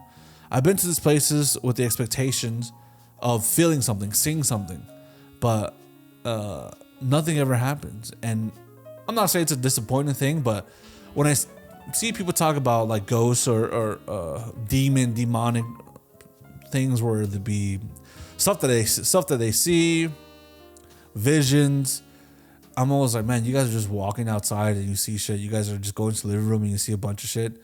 I'm literally going to where you would think that where people have died. Actually, people have died, and there's like autopsy files of people dead, and there's like a mortuary spot. There's like no, not the mortuary. What's the fucking where they keep all the dead people? I forgot what it's called, but I've been to spots where people have gone literally insane, or the insane have stayed, and then there's a feeling in there, but I don't see anything. I don't really hear anything, you know. And it's a weird feeling when you go to these spots in the middle of the night, because it's just so quiet. It's like super quiet. You can just hear your heartbeat. You're in there and it's pitch black and you need a flashlight. And like there's no light in there. You look at your hand, you can't see anything. And I miss the feeling. That's called like urban exploration. And it was a hobby of mine for a while. And I fucking miss it, man. I fucking miss it. But yes, Hector Seds 27 says, what is something about you that makes you proud? P.S. Thanks for the laughs. Something about me specifically, huh? Let me see. Something about me. Something about me that makes me laugh. Well, no, something that makes me laugh. What? Something that makes me proud. Sorry. I would say. Let me think. I would say I've definitely grown a lot in the last couple of years. I think what I'm proud of the most right now is my work ethic. And I'm talking about exclusive to just myself. Because I am proud of being a better partner and being like a better to people around me, to loved ones. But I just want to talk about like how I've grown. I think, yeah, my work ethic is a lot better than it was in previous years. And that's also because I'm a lot more focused, and I have something I have things in my life that I'm passionate about. When I was living a life where, you know, I didn't pursue any passions, I didn't pursue anything that I cared about. It was all just work, a job. You know, I don't give a shit about anything. It reflected in every part of my life. You know, I would be irresponsible about a lot of things, and I had no work ethic, you know. And then but the bad thing about that is, you know, once you are passionate about something, some of those I would say qualities kind of bleed into this new part of your life, where like I never worked on being disciplined, on having a schedule for myself. I was never disciplined, basically. And I never worked hard at anything. A lot of things I half-assed, unless it was like skating or the gym at a certain point. But when I started doing this film shit, like that first year before COVID, I was doing a lot, but I also felt like, okay, I'm also going out a lot too. Like I'm filming a lot of random shit, not really any plan. I'm going out, just drinking with friends, which is not bad. COVID happened. 2021, same thing. I'm still trying to get my foot out there again, but you know, in 2022, I think things were kind of back to normal. So I was like, okay, well, you know, I'm gonna try to work on myself a lot more. So I was a lot more disciplined, trying to work as hard as I can. And then 2023 and 2024, I feel like I've really dialed in a new. I feel like I reached a new point as a person where I'm extremely hardworking. I'm disciplined, but also I can also make time for the people that I care about. And I think that's something to be proud about. You know, now I'm getting my fitness in order. I'm trying to, you know, be the best version of myself as I enter my 30s. So I'm just trying to be great in all aspects of my life. I want to be a great partner, and a great stepdad. Fucking good at. I want to be great at podcaster with Melvin. I want to fucking be a great filmmaker. And all those things require discipline and hard work and time management. So those are all skills that I've learned over the last couple of years. I'm trying to still be good at and be great at. But I can honestly say, I think we all are different than the person we were 4 years ago. But like even 2021, I'm a way different person from 2019, 2021, that version of Joel. Even 2022, I feel like 2023 and 2024, I've really kind of, you know, grew into another person entirely. So I'm very proud about that. Yes. Okay. Damn, Ali Lopez, you got coming in hot with questions, baby. If you could only bring 3 things with you on a desert island, what would you pick? I would bring Diet Coke, chicken thighs, and rice, baby. That's it. Because that's all I eat now. Oh, maybe an air fryer. Okay, I would make my... Okay. No, I can cook out there. Jesus Christ. So I'll bring a Diet Coke, then I'll bring fucking chicken thighs, and then rice, baby. That's all I fucking need. I got my protein, I got some carbs, and I got my drink. And I might not have water, but I'll have Diet Coke, so I don't give a shit. Do you remember the first time you got drunk, or did any other drug? The first time I got drunk was at a flyer party out here in Baldwin Park, man. I didn't start drinking until I was like 17, which is, I know it's still young, but compared to a lot of the people that I knew, they were drinking at 15, 16, and that, I mean, no, that's not a bad thing, or it's not a good, I guess it is a bad thing, but I'm saying it's like a lot of the times their families were drinkers, so they would just drink at their family's house, and my family weren't drinkers at all. So and also I was religious, so I thought it was like a terrible thing. So when I got out of the church, when I was trying to get out of the church, I also wasn't really like following up on any of the values they were trying to implement onto me. So I was like, yeah, I'm gonna fucking drink. So I went to fly parties out here, and then I remember drinking and getting fucked up, but it was crazy. That was fine. But I remember the first time I threw up was because I drank a Four Loko, the original batch of Four Loko, the Four Loko that destroyed everybody. The Four Loko that apparently had cocaine, and the Four Loko that had a fucking... That was just disgusting, man. That original Four Loko is something else. I remember I went with the homies. We chilled, we drank. We were like, hey, let's get Four Lokos. And I was like, I've heard about those. I'm down, right? I got a watermelon Four Loko. Dude, I chugged that shit, and it was so good. But I remember when I got home, I was like, what's happening? What's happening? I just threw up. And while I was throwing up, I was like, oh my God, I'm throwing up. And then I felt like fucking crying, because I was like, what's wrong with me, man? What's fuck is wrong with me? It's disgusting. And I hate throwing up so much. Throwing up is like the worst fucking feeling ever. And, you know, I've rarely thrown up when I'm drinking. I think only like, I would say like 10 times. 10 times, which is a lot, right? But 10 times since I've been drinking. I've been drinking for like 10 years. That sounds like crazy. 10 years now. That I've been exposed, and alcohol has been parts of my life in some way, shape, or form. But I think I've only drunk it like 10 times. And I wish I would throw up more. Now, sometimes, like, you drink too much, you kind of black out, which is not a good thing, which I would rather throw up. You know, because after you throw up, I think, like, you kind of feel good after that. Unless you're completely slobbered. I've seen some people that throw up, and they're just completely gone.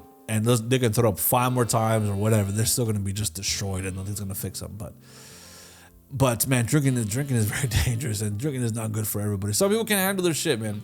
I'm not saying I can all the time, but I'm saying like some people go overboard way too often, and sometimes it's like, Jesus Christ, are you good, man? Even with weed, man, I think weed is... So many people are addicted to weed, and they don't even know it, or they don't even think it. They don't think they're addicted.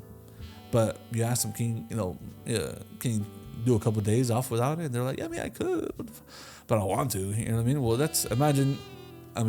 if you said that with alcohol, I could, but I don't want to, you know. But who cares? Everybody's got their own vice. I'm drinking fucking a little bit of liquor right now. Who gives a shit? Have you ever been in trouble with the law? If so, what happened? Yes, I have. I had a DUI. I have a DUI. I'll be honest. I have a DUI. 2017. I have a DUI. I was a child. I wasn't a child. I was fucking like 21. I was irresponsible, basically. Irresponsible. Drank too much. And then I was with my girl at the time. I drank the big bottle of fucking New Amsterdam, the peach one. The one that's like the texture on that is so thick, and it's like $15 for like a gallon of fucking New Amsterdam. We were celebrating like her birthday, and I got her something sweet. Like I got her like I made something, and I made her a mixtape too, and it was a good time. And then we were drinking, pounding, and I couldn't sleep over, right? So she was like, just sleep in your car. And I've always slept in my car, and I was like, fine. And then she passed out on the bed, and I was like, fuck. I think I could still make it home. Okay. And then it was very responsible. It was like a 50-minute drive. It was like next to Fontana. So I drove, and then I just made a mistake, and I went off the freeway. I took the exit off. Then I was in this dirt road, and then some guys followed me, and they were like, "Hey, bro." I got out of the car. They're like, "Hey, bro, you good?" And I was like, "Yeah." There was like dust everywhere from all the smoke. It was all dirt. I was like, yeah, I'm good, man. I was sleeping. And then they were like, oh, well, we call the cops just in case. And I was like, you what? And then from a distance, I see like the fucking, because there was dirt everywhere. You could just see it, like the red and blue lights were like everywhere all around me. And I was like, oh my God. I was like, nah, bro, you sure that I'm good? He's like, we're trying to make sure. And then the cops come out, and they're like, everything okay? And I'm like, yes, everything is good, man. Everything's fine. I've never been better. Have you been, dude? And then he's like, oh, I'm doing great, man. Everything good? I was like, yeah, I mean, honestly, I'm tired. It was a far drive, and I'm trying to get back home.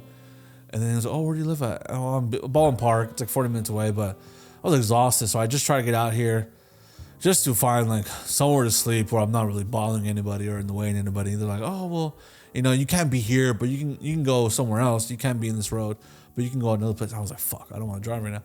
And then I was like, okay, well, yeah, I'll go. I'll go down the street or something. There should be like I don't know. So I'll find someplace like a parking lot. And then he walked closer to me, and I was like, oh fuck, don't breathe, right? And then he saw on my door handle there was like a bottle of beer right there, and he was like, sir, you been drinking? And I was like, fuck. And then I was like, I'm just gonna do the right thing. I was like, yes, sir, I have. And he's like, how many beers have you drank? And I'm like, I drank alcohol, man. I don't know. And then he did all these tests, and I failed all of them. And then I went to the drunk tank, and then that was it, baby. That was it. And then the next morning when I walked out, I had to walk out through the back, and then there was like, and first of all, it was annoying because I think I've said this before. I told the guy, can I have a blanket? And he was like, you're in jail, bro. You don't get a blanket. And I was like, whatever, dog. I guess you got me on that one. And then we're getting ready to leave. And then he's on his phone, right? And then I'm still handcuffed. He put me in handcuffs for a second because he had to walk me out. And he was on his phone. He was texting somebody. I was like, hey, dude, I kind of have to go home. And he's like, oh, no worries, bro. I got to text the girl back real quick. You know what I'm saying? You know what I'm fucking saying? And then I had no socks. My phone was dead. I was like freezing in there. I was like, bro, please. And he's like, all right. He gets me out to the back, and then I have to go literally, I don't know if it's a SWAT team, but I opened the door, and then there's like 6 patrol cars, or 6 cars, like heavy duty vehicles with people with like AR-15s, big ass rifles with body armor. They all turn around and look at me, and then I'm like, oh shit. I was like, and then he gives me the bag with all my phone charger or whatever, and I have to walk through these people with no fucking shoes, no socks, no anything. And then I'm just like, sorry, excuse me. Excuse me. They're all fucking like locking, loading, getting ready for the day, getting ready to fucking clean the streets of fucking animals like me and shit. And then I'm in Fontana at this point, and I'm like, bro, I don't know where to go. Okay, I'm gonna go to Walmart, and I'm gonna go charge my phone like at a McDonald's or something within the Walmart. Because I went to the Walmart and I saw they had McDonald's, and I was like, perfect, I'm gonna go in there. The security is like, oh, hey bro, you can't come in here without shoes. And And I was like, well, what? I just want to charge my phone real quick because my phone's dying. I don't live here. I got to get out of here. He's like, bro, you can't come in here without shoes. And I told him, dog, it's Walmart. There's a fucking guy without a shirt right there, dog. This guy has no shorts. He's like, bro, you can't let you in without shoes, bro. And then he saw my bag. He's like, oh, bro, you just got out of jail too? Nah, dog, I'm gonna have to ask you to leave. And I'm like, what the fuck? All right, I'm out here. I'll leave. And then I'm walking around for like an hour in fucking Fontana. I don't know where anything is. Looking around, try to find the store that's open. I go to this restaurant. I find a restaurant, right? And then I'm like, fuck it, I'm just gonna go in there and ask if I fucking can charge my phone or something. I go in there and I'm like, hey, can I talk to a manager? Because I'm tired, I'm dehydrated, I'm fucking hungover. And she's like, oh my God, you look so desperate. And I was like, I am. I'm tired.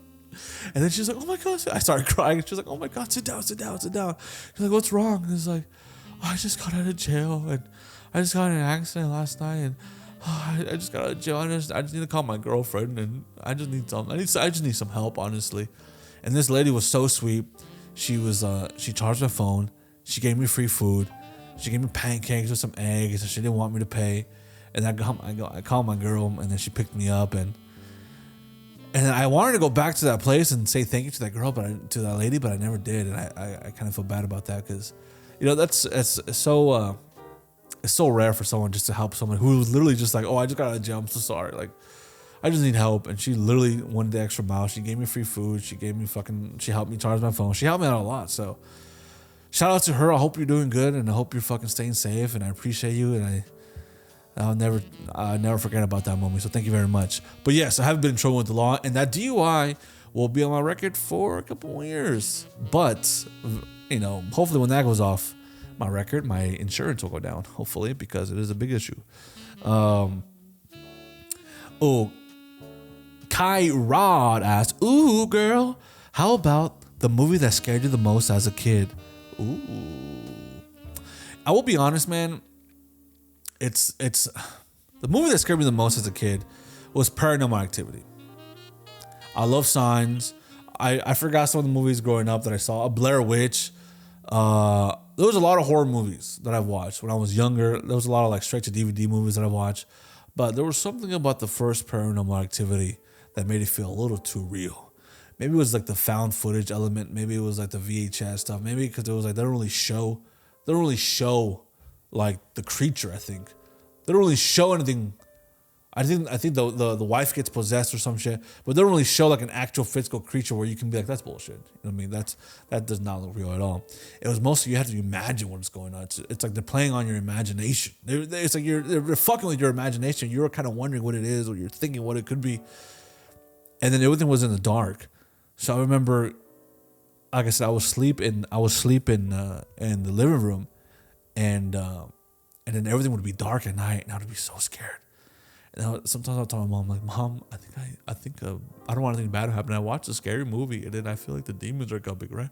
And then she was always giving me, you try to confide in your religious mom, and then she ends up giving you a lecture like, mijo, ¿por qué vas a traer Satanás a la casa? Ya sabe que Jehová no le gusta que miras esas películas del Satanás. ¿Para qué haces eso? Vas a traer a Satanás aquí. And I'm just like, bro, I'm just scared out of my fucking ass, bro. Can you just can I sleep in the room? Can I sleep in you guys' room? So I slept on the floor of my mom's room with my dad.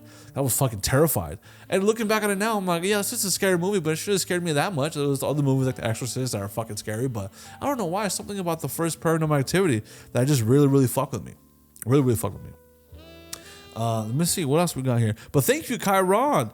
Listen, other movies right now, like I said, I'm not really I love horror movies, but I don't believe in like the ghosts and shit. So if I see something scary like in the movies, it doesn't really come back to me anymore. It doesn't really come back and like haunt me at home.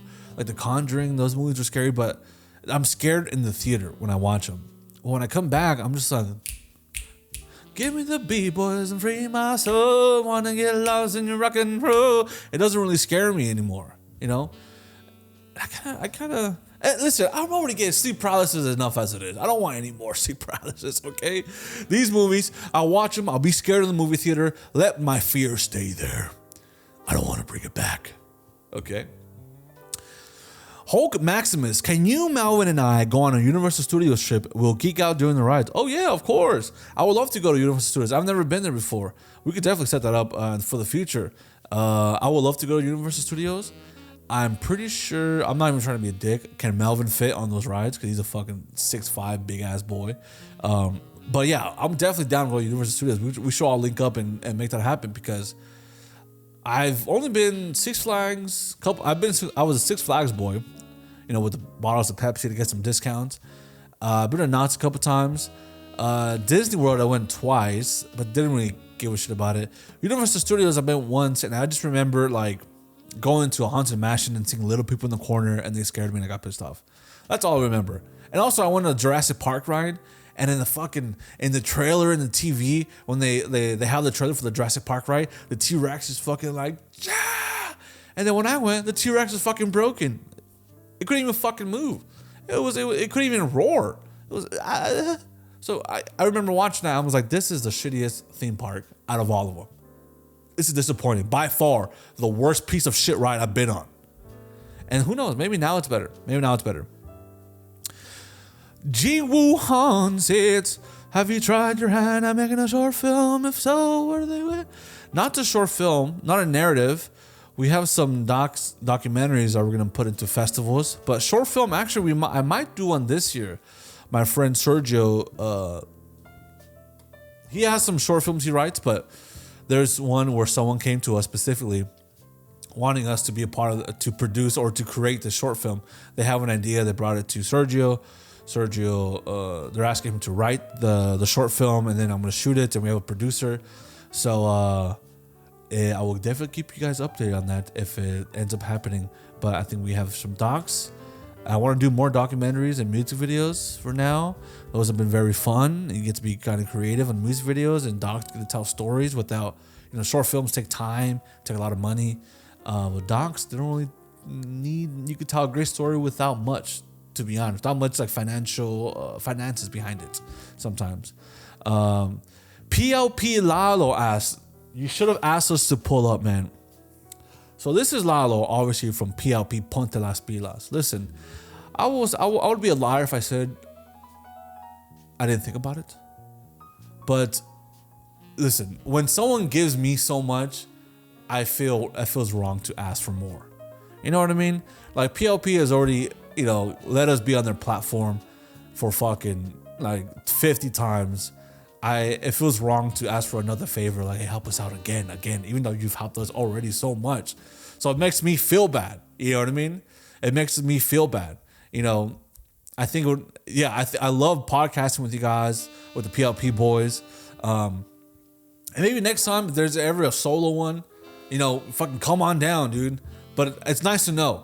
Because I thought about it, but I also don't want to be that guy that's being like, oh, well, we already helped out SoulPrimos. Not that you guys would be like this. I'm just saying that in my head, if you guys have helped out so much, I wouldn't want to be like, hey, help us out again, please, But shout out to the PLP boys, PLP Lalo, PLP Johnny, PLP Gazelle, PLP Beto, PLP fucking Dreams, PLP everybody. They're such a good group of guys. Follow PLP. Ponte las pilas, cabrón. Okay? Regular Size Ruby says, why are you the way you are? Regular Size Ruby, I like you, Regular Size Ruby. You're also a dick. A lot of times in the DMs, you show love and support, but a lot of times you're like, hey, Joel, why are you the way you are? This isn't really a unique question from you.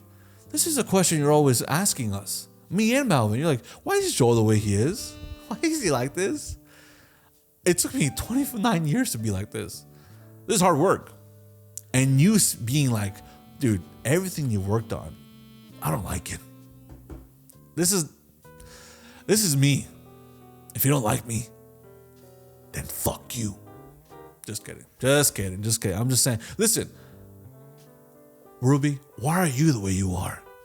Because God made you like that. You're perfect the way you are. And if you're wondering why I'm like this, I don't know. Trauma? I don't know. Ruby,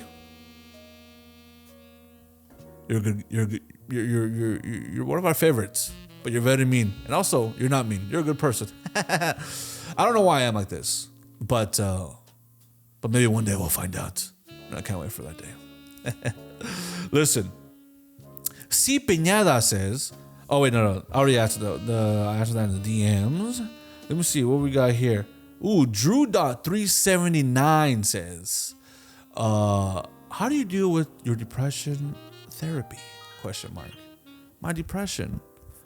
So listen, I think when we talk about depression, it's very important to be like, it's very important to understand the differences of like when you're going through like a depressive episode, or you're depressed for extended amount of time, or when you're actually clinically depressed. You know, I think that's a tougher obstacle to deal with. But I think we've all been depressed. We've all been depressed for a while, for months. We've all had years where like, you know, it's a breakup and a job we hate. It's a combination of certain things that we do not like, and it makes us depressed for such a long time. But I'll tell you, like, especially now, whenever I do get depressed, which is not as often as it used to be, because it's kind of hard to get depressed for me now, because I've made so many changes in my life I made so many changes in my life, pretty much, where I feel better about myself, about my circumstances, about the people around me, about the stuff that I do. So it's like, not that it's hard for me, it's a little harder for me to be depressed now. But I feel like whenever I do get depressed, or remember, like, even I was going through something last year that was pretty intense or pretty hard for me, or whenever, like, the last couple of years, one, you know, fucking, who are your friends? You know, you need to have friends you can trust, friends you can rely on. Not saying you have to bombard your friends with your problems or with your issues, because I don't think anybody wants to be that person that's always, you know, bombarding their issues to their friends. But sometimes it's good to have friends that, you know, are down to listen and not really say much. Sometimes I think people want to just like feel like they have the answers, or I think being listened to is probably one of the most important things that, you know, people don't really understand sometimes. People feel like they have to be like, well, you should do that, you should do that, or do that. Sometimes it's good just to say how you feel about certain things about life or what's going on, and have someone just be like, just listen. You know, you need to get those things out, like fully. You know, I love when I was in my darkest times, I would go out with friends that I trusted, I loved. We'd go for a drink, go for a beer, hang out. And that's not really drinking the sorrows away. It's just like you're having a good time, man. You want to be around people that you love and that love you. Also, now when I say that, like, it's kind of hard for me to be depressed as I used to get, because I'm doing a lot of stuff that I really enjoy doing. So, you know, if I go on a shoot, if I'm shooting something, that gives me a sort of fulfillment. If I'm editing something I care about, that gives me fulfillment. We're doing the podcast, that gives me fulfillment. We laugh a bunch. So I think it's important for a dude or anybody to have something that they care about, that they do on an almost day-to-day basis, whether it be a hobby or a project or a job, especially a hobby. Because I think with like filming and everything, I love it, but sometimes it could become work at some point. But I think people need to have a hobby, something that makes them, that's purely solely for enjoyment. There's no need for a financial gain. You don't need to turn into a business. You need a hobby just for the sake of releasing some energy, positive energy, and something that makes you happy. And I think the easiest one is to get some physical activity, you know, and all these, look, listen, all these could not work, and therapy might be the right thing. But I think a lot of people don't even try. They just want to skip everything and go straight to therapy, which I'm not saying that's a bad thing. But I'm like, and I'm not the healthiest guy either, but I just know that, like, some people are depressed based off like the bad choices they make in their life that puts them in a worse situation, and they don't like what they're around, they don't like the position they're at. But I'm like, sometimes, you know, you look at them and the circumstances, like, bro, you're lazy, you don't really do anything, you eat really bad all the time, you don't like, you don't even try hard in anything, you know, so you're just stuck in the same place you were 5 years ago, and then you're eating bad and you feel like shit, and then all your, you know, you don't have a job you like because you don't try at anything. So it's like, why? Of course you're gonna be depressed, man. Of course you're gonna be depressed. And then maybe If you have family stuff, I mean, that's a different situation. If you have family stuff that's like bothering you, trauma that's been bothering you forever, like maybe it's the best thing to go to therapy. I've had friends, partners that I've been able to kind of like express some of the stuff that happened when I was a kid, when I was younger. And then they've done the same thing to me. They've been able to share shit to me. I like the idea of having a friend that I can go to and talk about like traumas or whatever, and they can understand or listen, and then also they can express themselves to me, because also it's a genuine friendship. I don't gotta pay someone like, hey, listen to me, dog. Not that that's a bad thing. I'm just saying that, like, I think before people go to therapy, they should really try to do a lot of other things before they go. And I've never been in therapy. Maybe I should, but I'm saying, you gotta try. Listen, you hate your job, you're depressed. Fucking get a job that pays decent. Go after something you really care about. Get a hobby. Fucking go to the gym.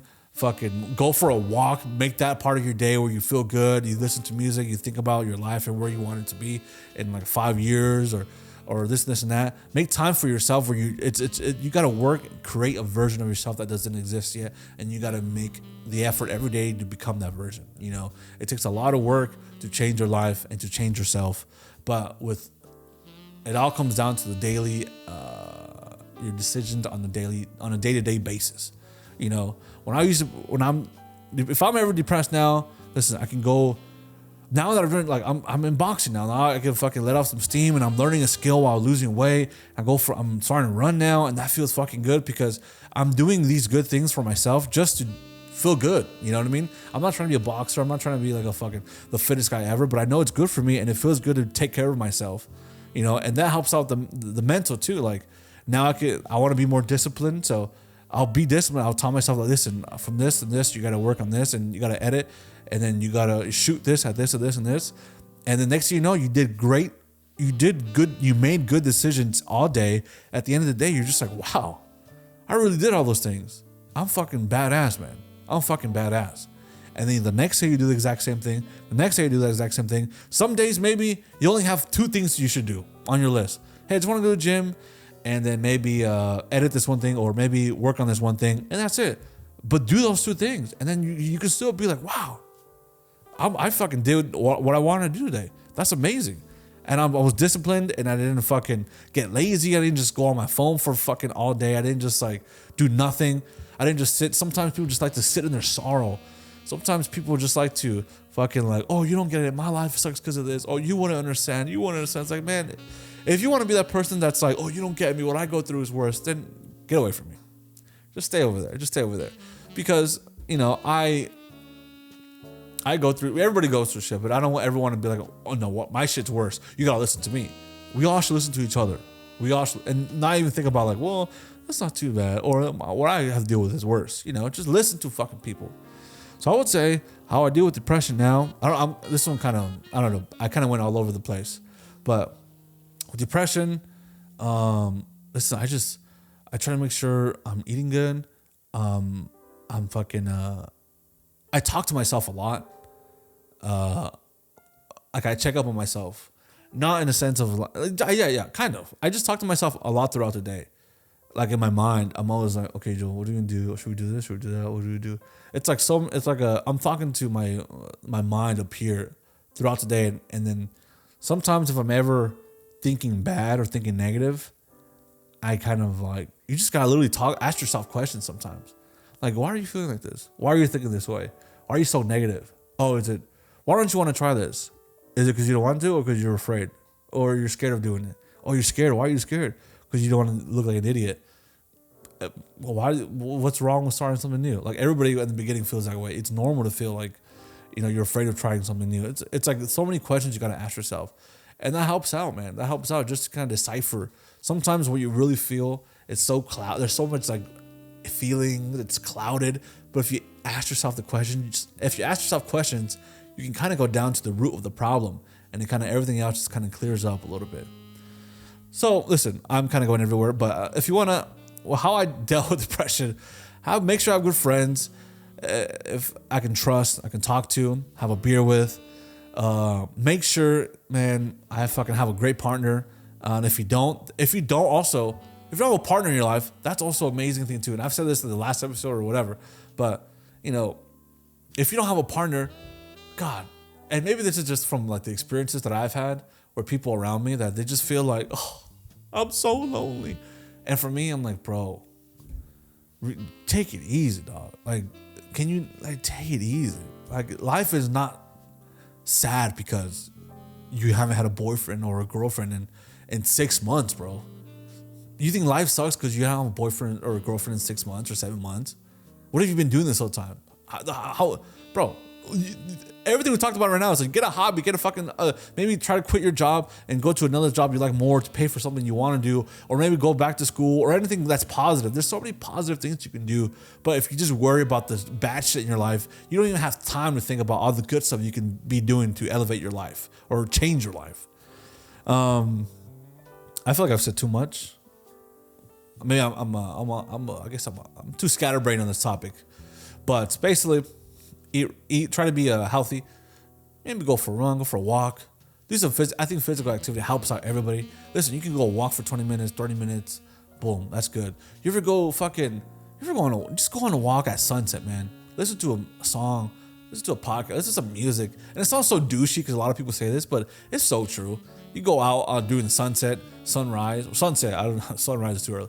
Sunset, and then like maybe you go to a park and you're just walking around, and there's so many moments where, or go to the beach or anything. You just outdoors. You're just like, man, life is beautiful. Even like when shit has been bad, it's like, dude, you're alive. You're alive right now. You know, you're a fucking alive. You only have this one. You are living life. You are alive. And that is incredible. You know, sometimes the little things in life are incredible. Fucking go out, get a fruit, get some pepino, just eat that shit. You're just like, wow, I'm alive right now. Fuck, life is good, man. Life is beautiful. I'm alive. I'm healthy. I don't have this crazy sickness. I can walk. I can walk good. And there's nothing really wrong with me. We just gotta be more grateful, man. And like I said, I'm always talking about perspective, but perspective is a big thing.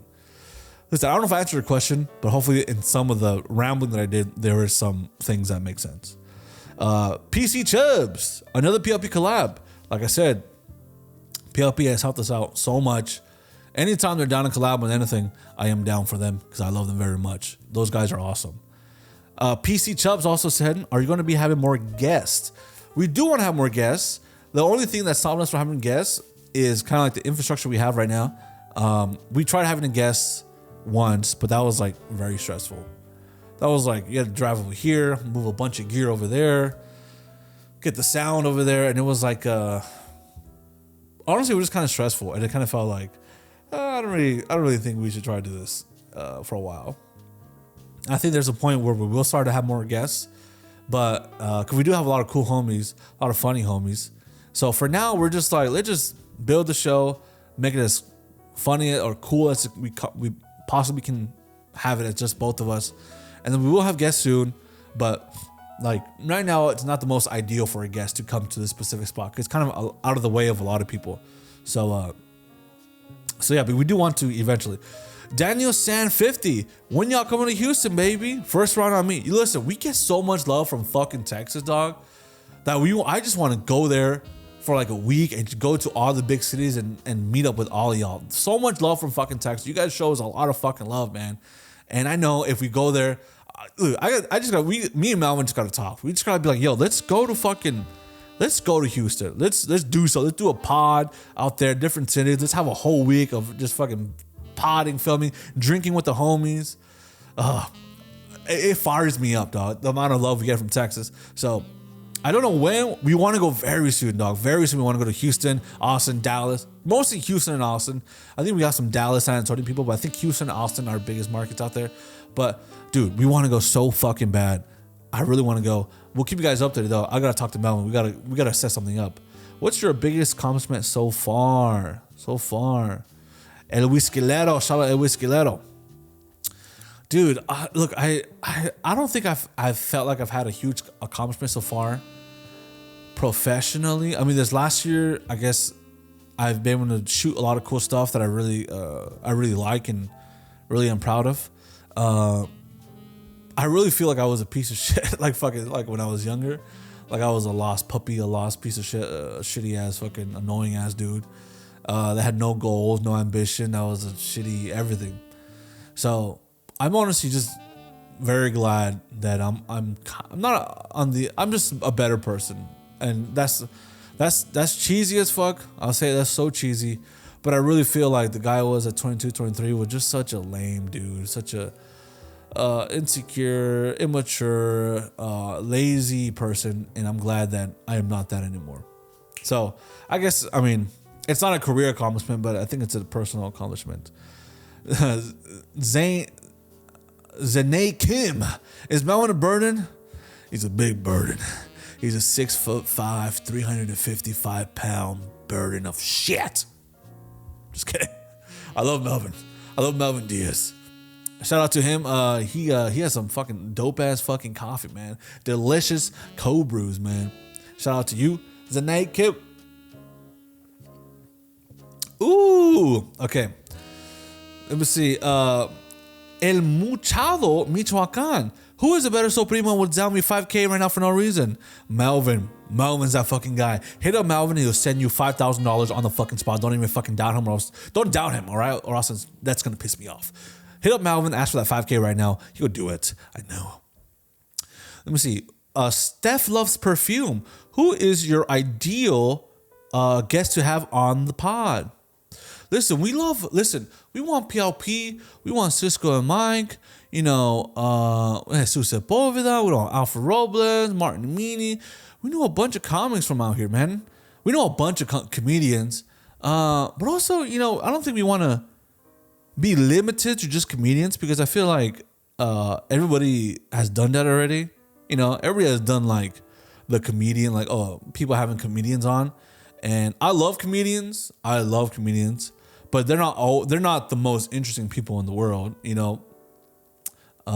There's a lot of people that are comedians that are funny as fuck too, that have crazy stories, that have crazy backgrounds. So, it's a lot of that too. When we start having guests, when it's easier for people to come on the show, we want to have a wide range of people, not just comedians. I think everybody does a comedian thing, and we've done that too, But I think why limit ourselves, So there's a lot of people. I want to have I still want to get one of the Bigfoot hunters. I want to have some fucking ghost hunters. I want to have people that have fucking different professions and anything, man. And especially people that are passionate about what they do. You ever listen to someone that's passionate about their craft or whatever it is that they do?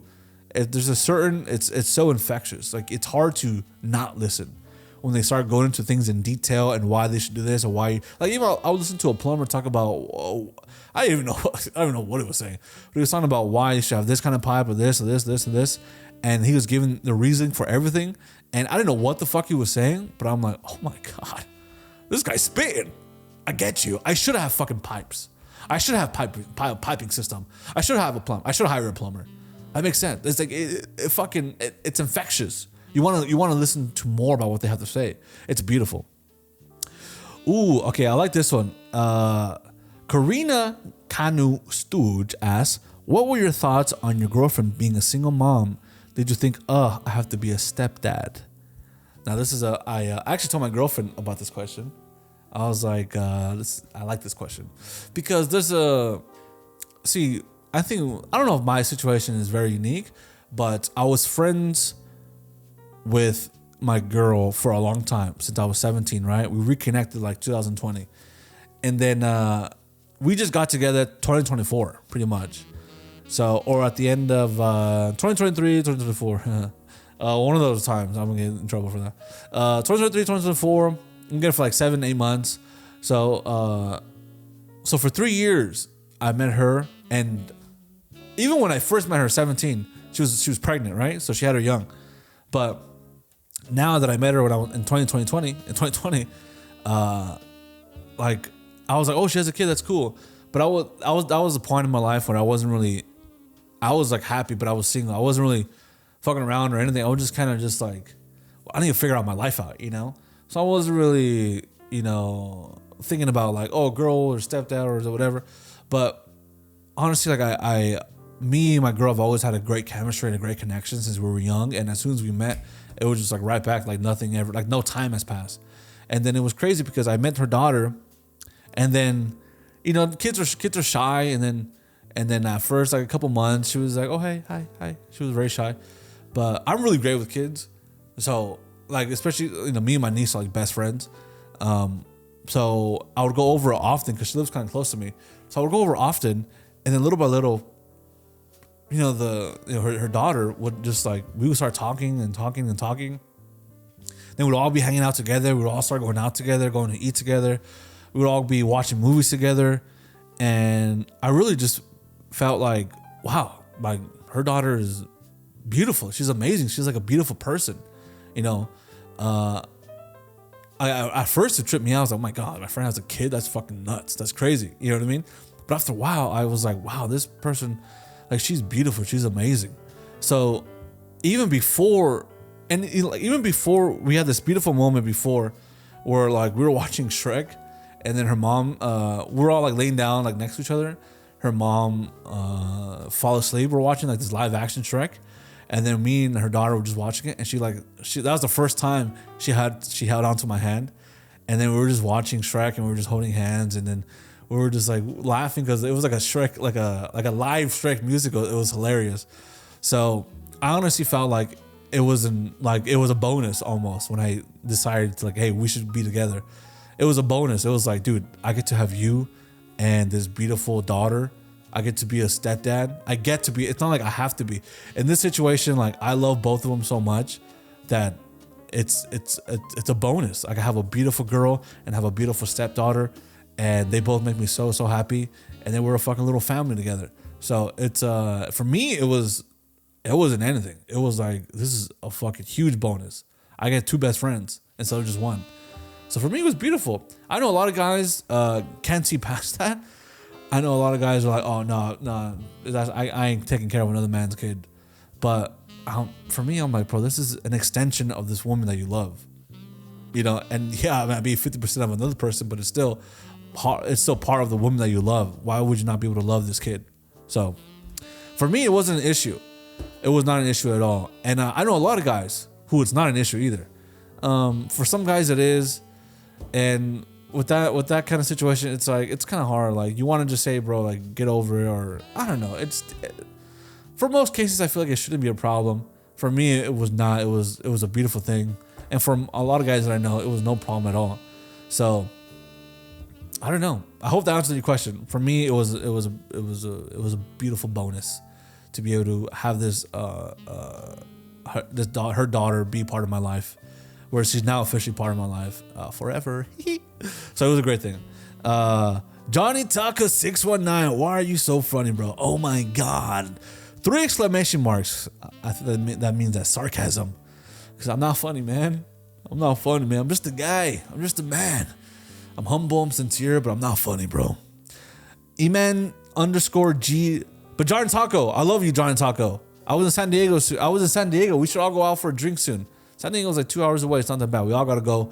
Me and you, Melvin. We got to go to San Diego, link up, get some brews. Deadpool Wolverine movie review. I liked it, man. I really liked it.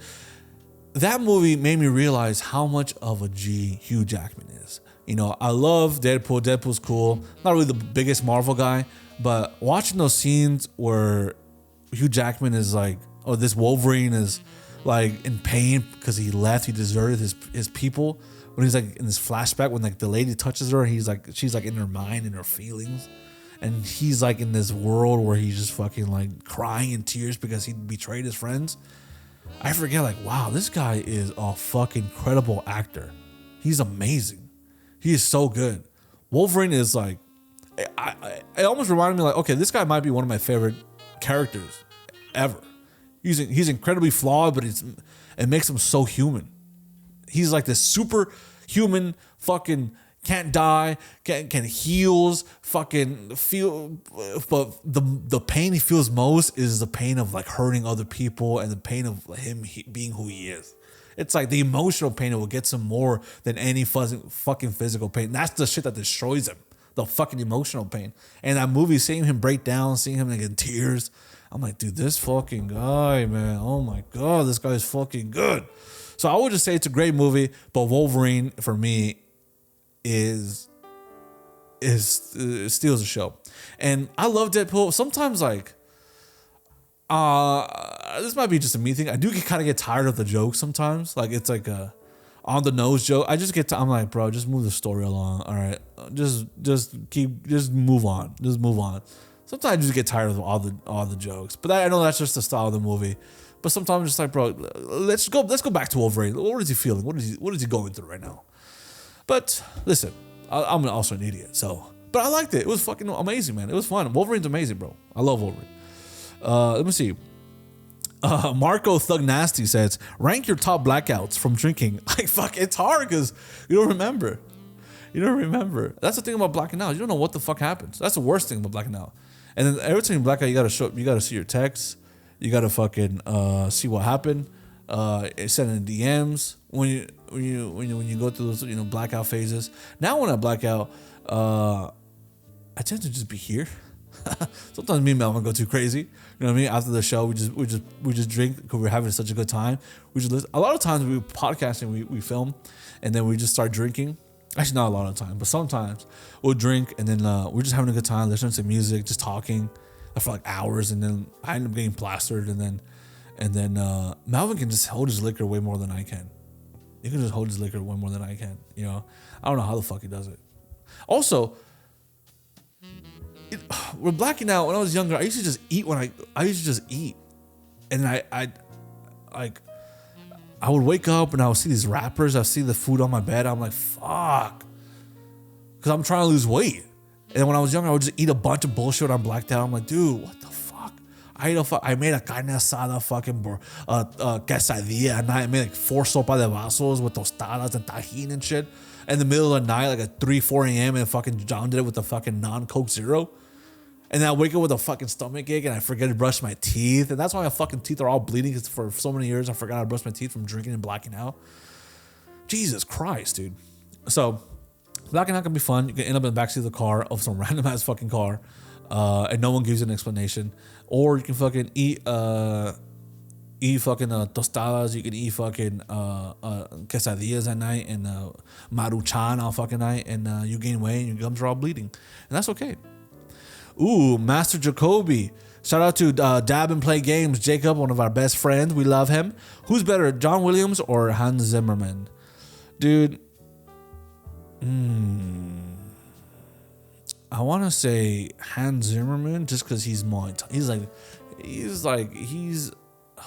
hard to say that's like your generation, my generation, because he technically is, but he's also like, everybody knows the John Williams scores, right?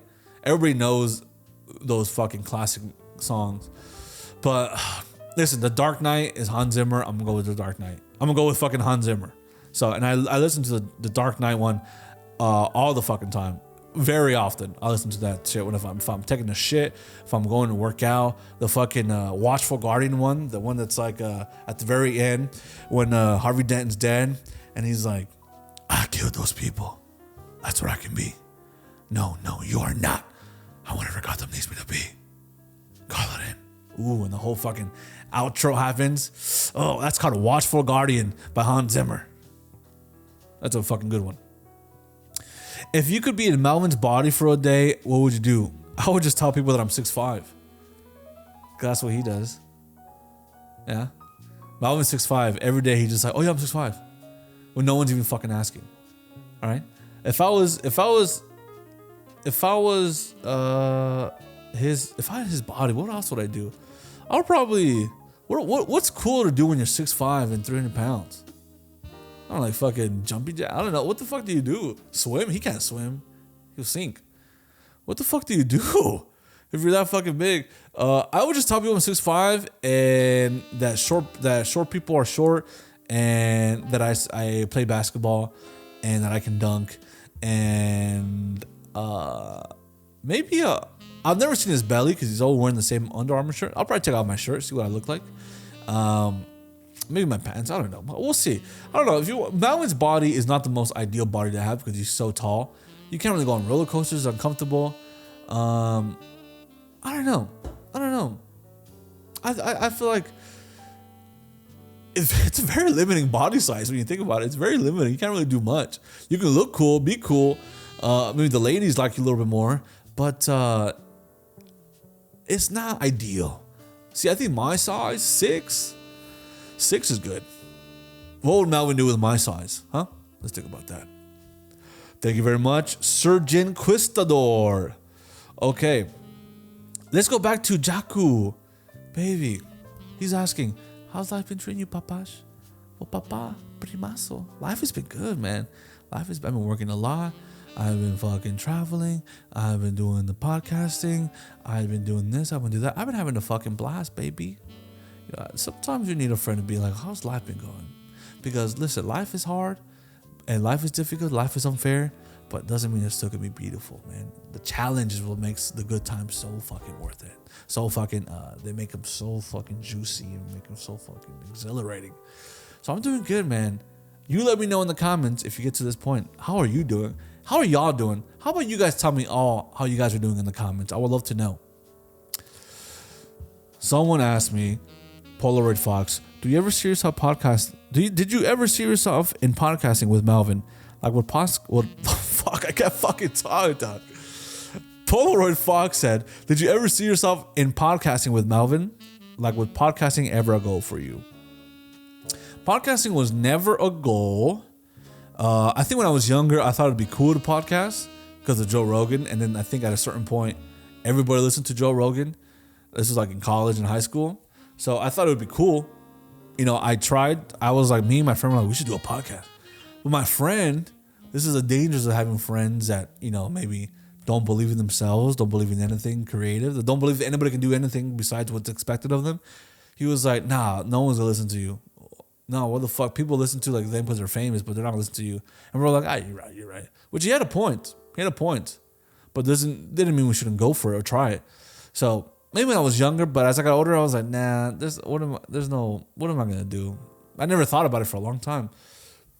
But you know, with Isimo, I really found love. I joined it, and then even for the first, like, I think like 10 episodes, I was kind of like, what am I doing? Like this is not my thing. I suck. I don't really know what to say. I don't know what to do. I don't know what I'm doing.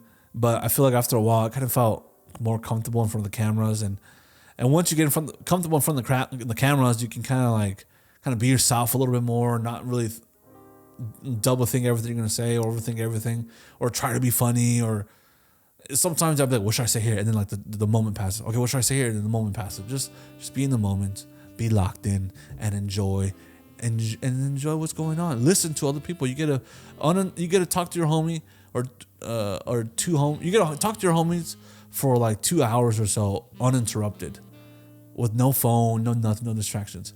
How many times can you really talk to somebody uninterrupted, nothing, no phone, no nothing, for like an hour or two? It's a pretty beautiful thing when you think about it. And yeah, with Melvin, at first, I never thought me and Melvin were going to start podcasting together. We've known we wanted to work together, but I thought it was more like on production stuff. Like we did the M Word, which is his show on his YouTube channel, and we did that. But we never thought we would podcast together until Isimo kind of broke up, and then it just kind of made sense. I was like, hey, we both love podcasting. We love hanging out with each other.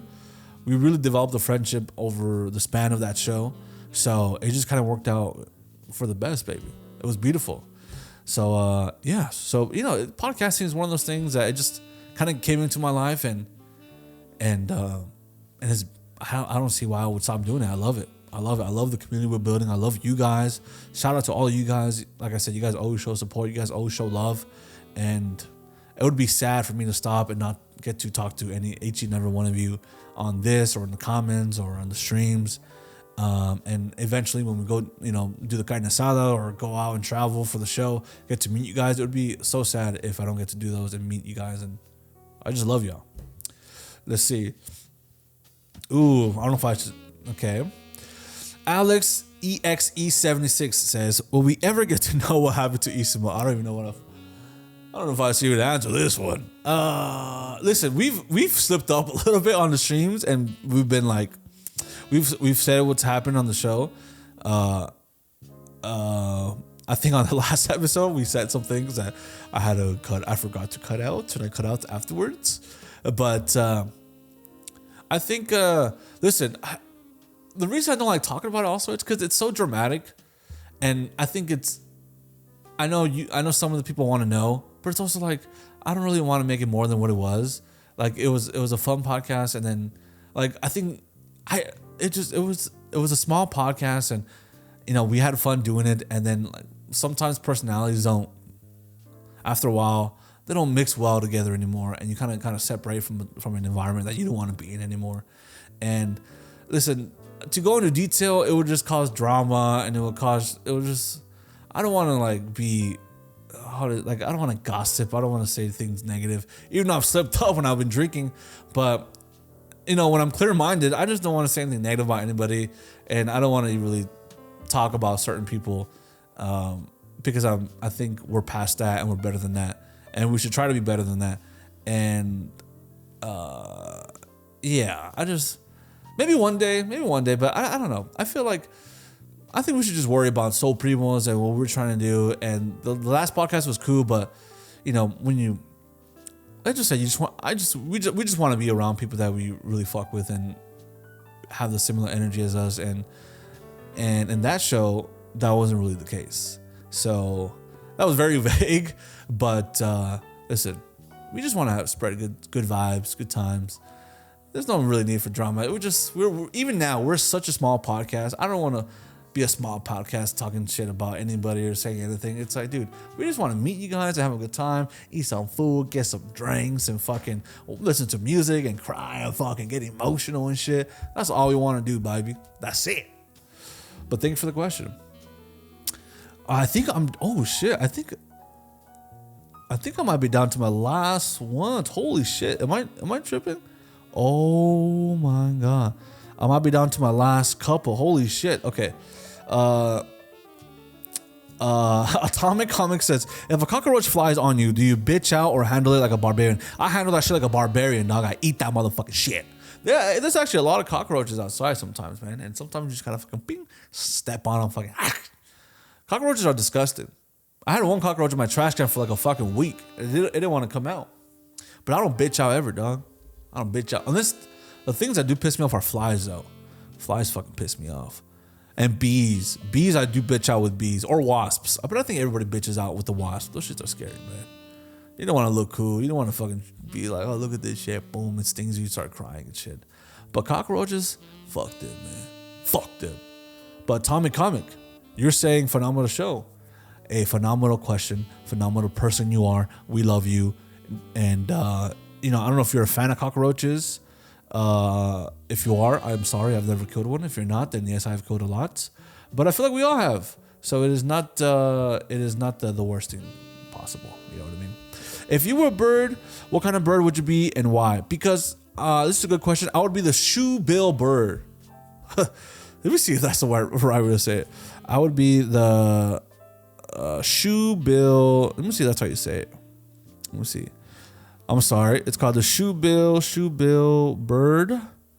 Look up the shoe-bill bird. It's got a big fucking, like a nose or a beak. It looks like a goddamn dinosaur. If I was a bird, that's the bird I would be because it's fucking scary. It leaves a statement. When you see this bird, it doesn't look like you're seeing a bird. It looks like you're seeing a goddamn dinosaur. Look up the shoe-bill bird. Okay, look at the fucking monstrosity, the fucking years and years of evolution in this fucking individual. This shit looks scary as fucking. I could bite anything, I could stab anything. You know what's weird about birds? The way they feed their youngins. It's like they throw up into their mouths. Imagine humans did that. You're just fucking it's disgusting. But it's cute though. When you see like little birdies do that shit, it's kind of cute. But I would be a shuba bird, maybe a pterodactyl, ruler of the sky.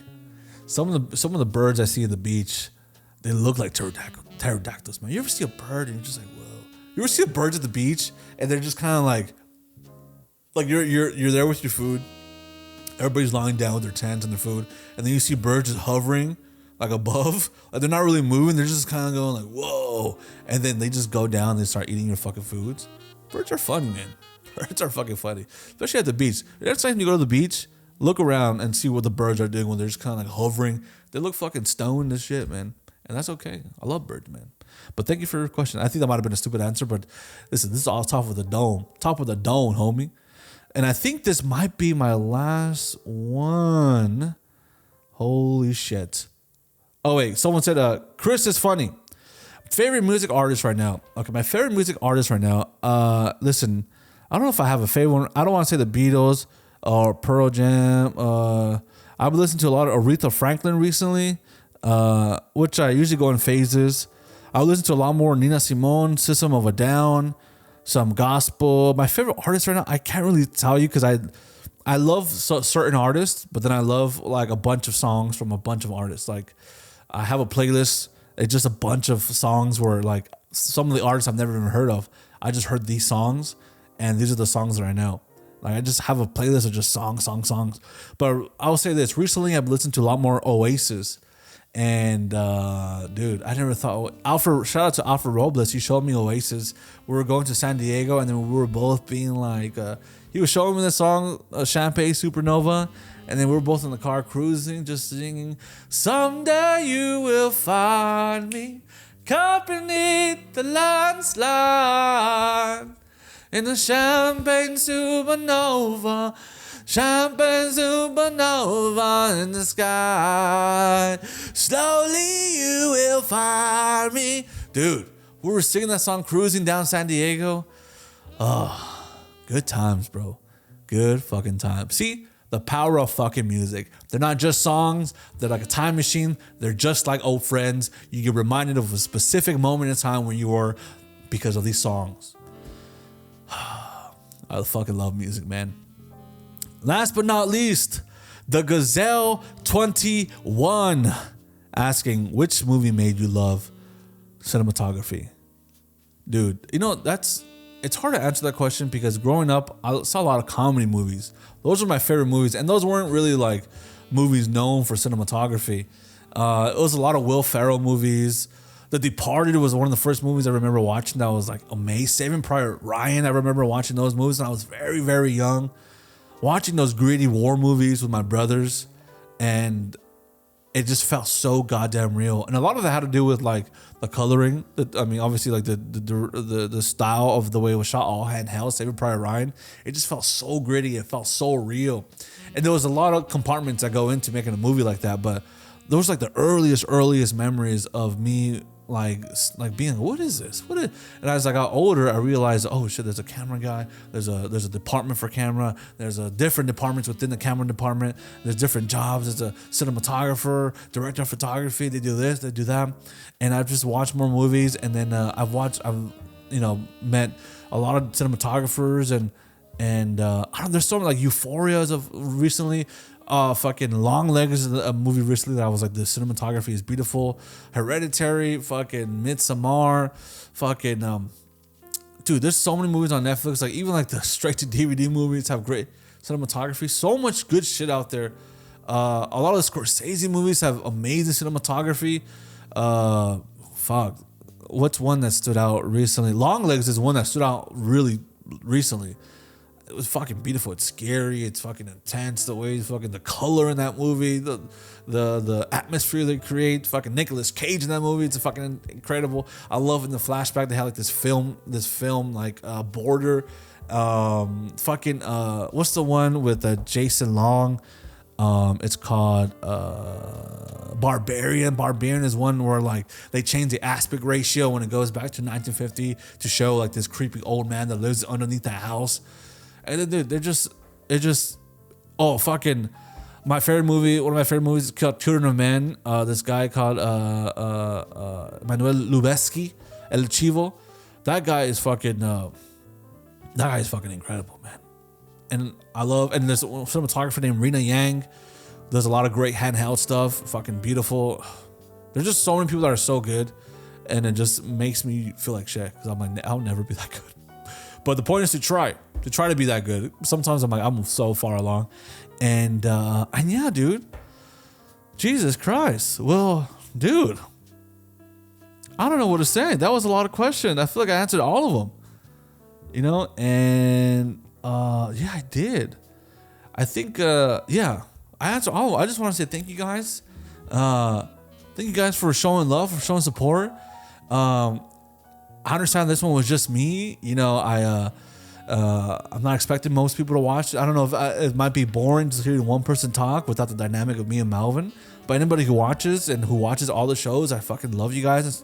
Thank you guys for always supporting and showing love. It means the world. Me and Melvin always talk about you guys and how much it means to you guys. I know we say this. We've been saying it for the last couple of podcasts, and hopefully it doesn't become redundant.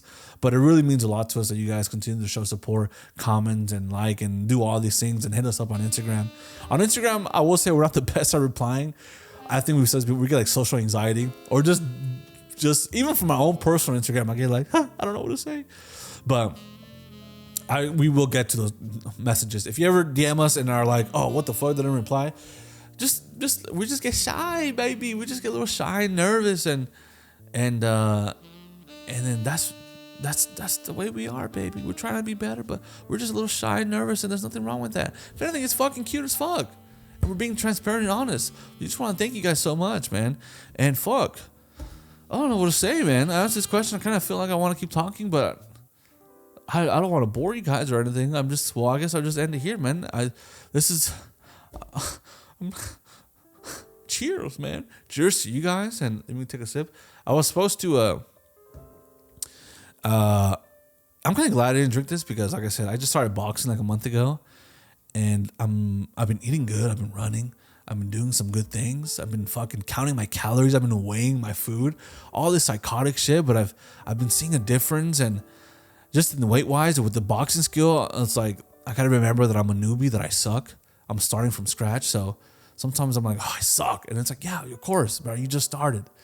You're gonna suck for a long time, but it's so cool how with the hobby like or a sport like that. I think with any athletic too, with any athletics, the thing I love about sports or learning sports, it's like while you're trying to learn something, you get so many positives from it. I'm trying to learn how to box, I do eventually want to spar. I don't want to compete or anything like that.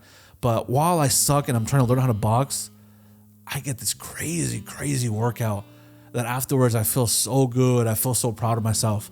There's so many times that you have to dig deep when you're just not even just hitting the bag or shadow boxing. When you're hitting the mitts, you got a coach be like, come on, and you're trying to be like, oh, I'm fucking tired. Like, come on, push it.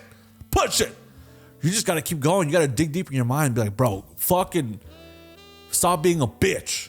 And I know that might be toxic. I know that might be crazy. But I think toxic masculinity is not always that bad. Or being masculine is not always that bad. Sometimes you got to be like, you stop, be a fucking man. Stop being a bitch. Especially when you're fucking doing something as intense as like even in basketball or any sport, there's some times where like, those guys are running for like 40, 50 minutes like on the court and fucking exploding, and they're exhausted. You got to reach a level where you're just like, I'm exhausted. My mind is telling me to stop, but I just got to keep pushing. And once you go through the other side of that, you're so proud of yourself and it feels so fucking good. It feels like, I just got a little bit better. Even mentally. Oh, dude. I encourage everybody to have a hobby. Whether it be cameras or fucking walking, running, anything, man. We just got to take care of ourselves at the end of the day. Take care of ourselves. Because life is hard and we just got to treat ourselves with respect.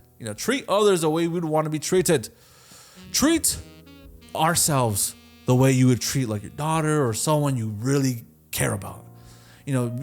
Sometimes it's easy to just be like, yeah, you're a fat fuck, Joel. You're a piece of shit. You're a fucking, your mouth is crooked. You're not symmetrical. You have a fucked up nose. Your hair is, saying goodbye. But too much of that. Some of that is good. Like when I'm too lazy to go to the gym, or that's not the case because it's very exciting now. But when I would lift weights only, and I'll be like, bro, you're a fucking fat bitch. I'll be like, you're right, I'm a fat bitch. I gotta go to the gym or something. It helps out a lot, man. It helps out a lot.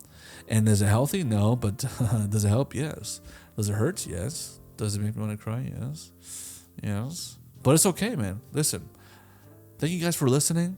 Thank you guys for watching. Melvin is out of town. Hopefully next week we will have Melvin back in the stew. I just want to say one thing.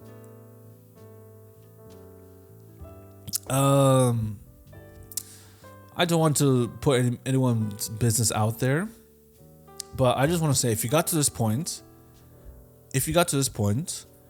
I'm gonna be super vague, and I'm not gonna share it in intimate details because I don't know most of them.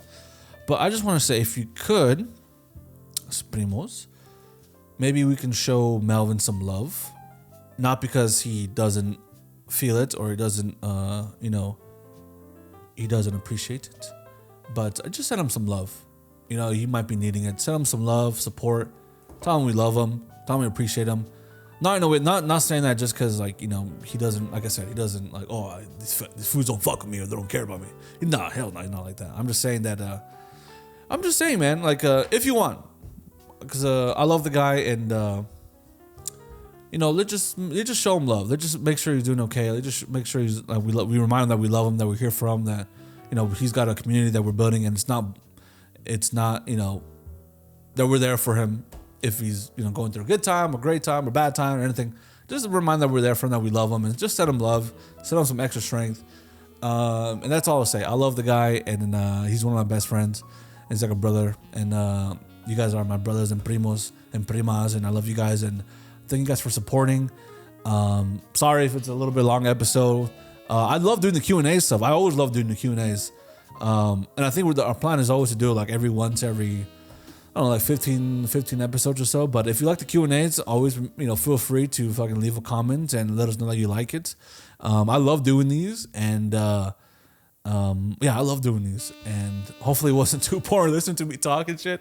But I love you guys, and I appreciate you guys, and thank you so much for everything, man. I really love you guys. Send Melvin some love. Let's show him that we love him and support him. Goodbye, Primos.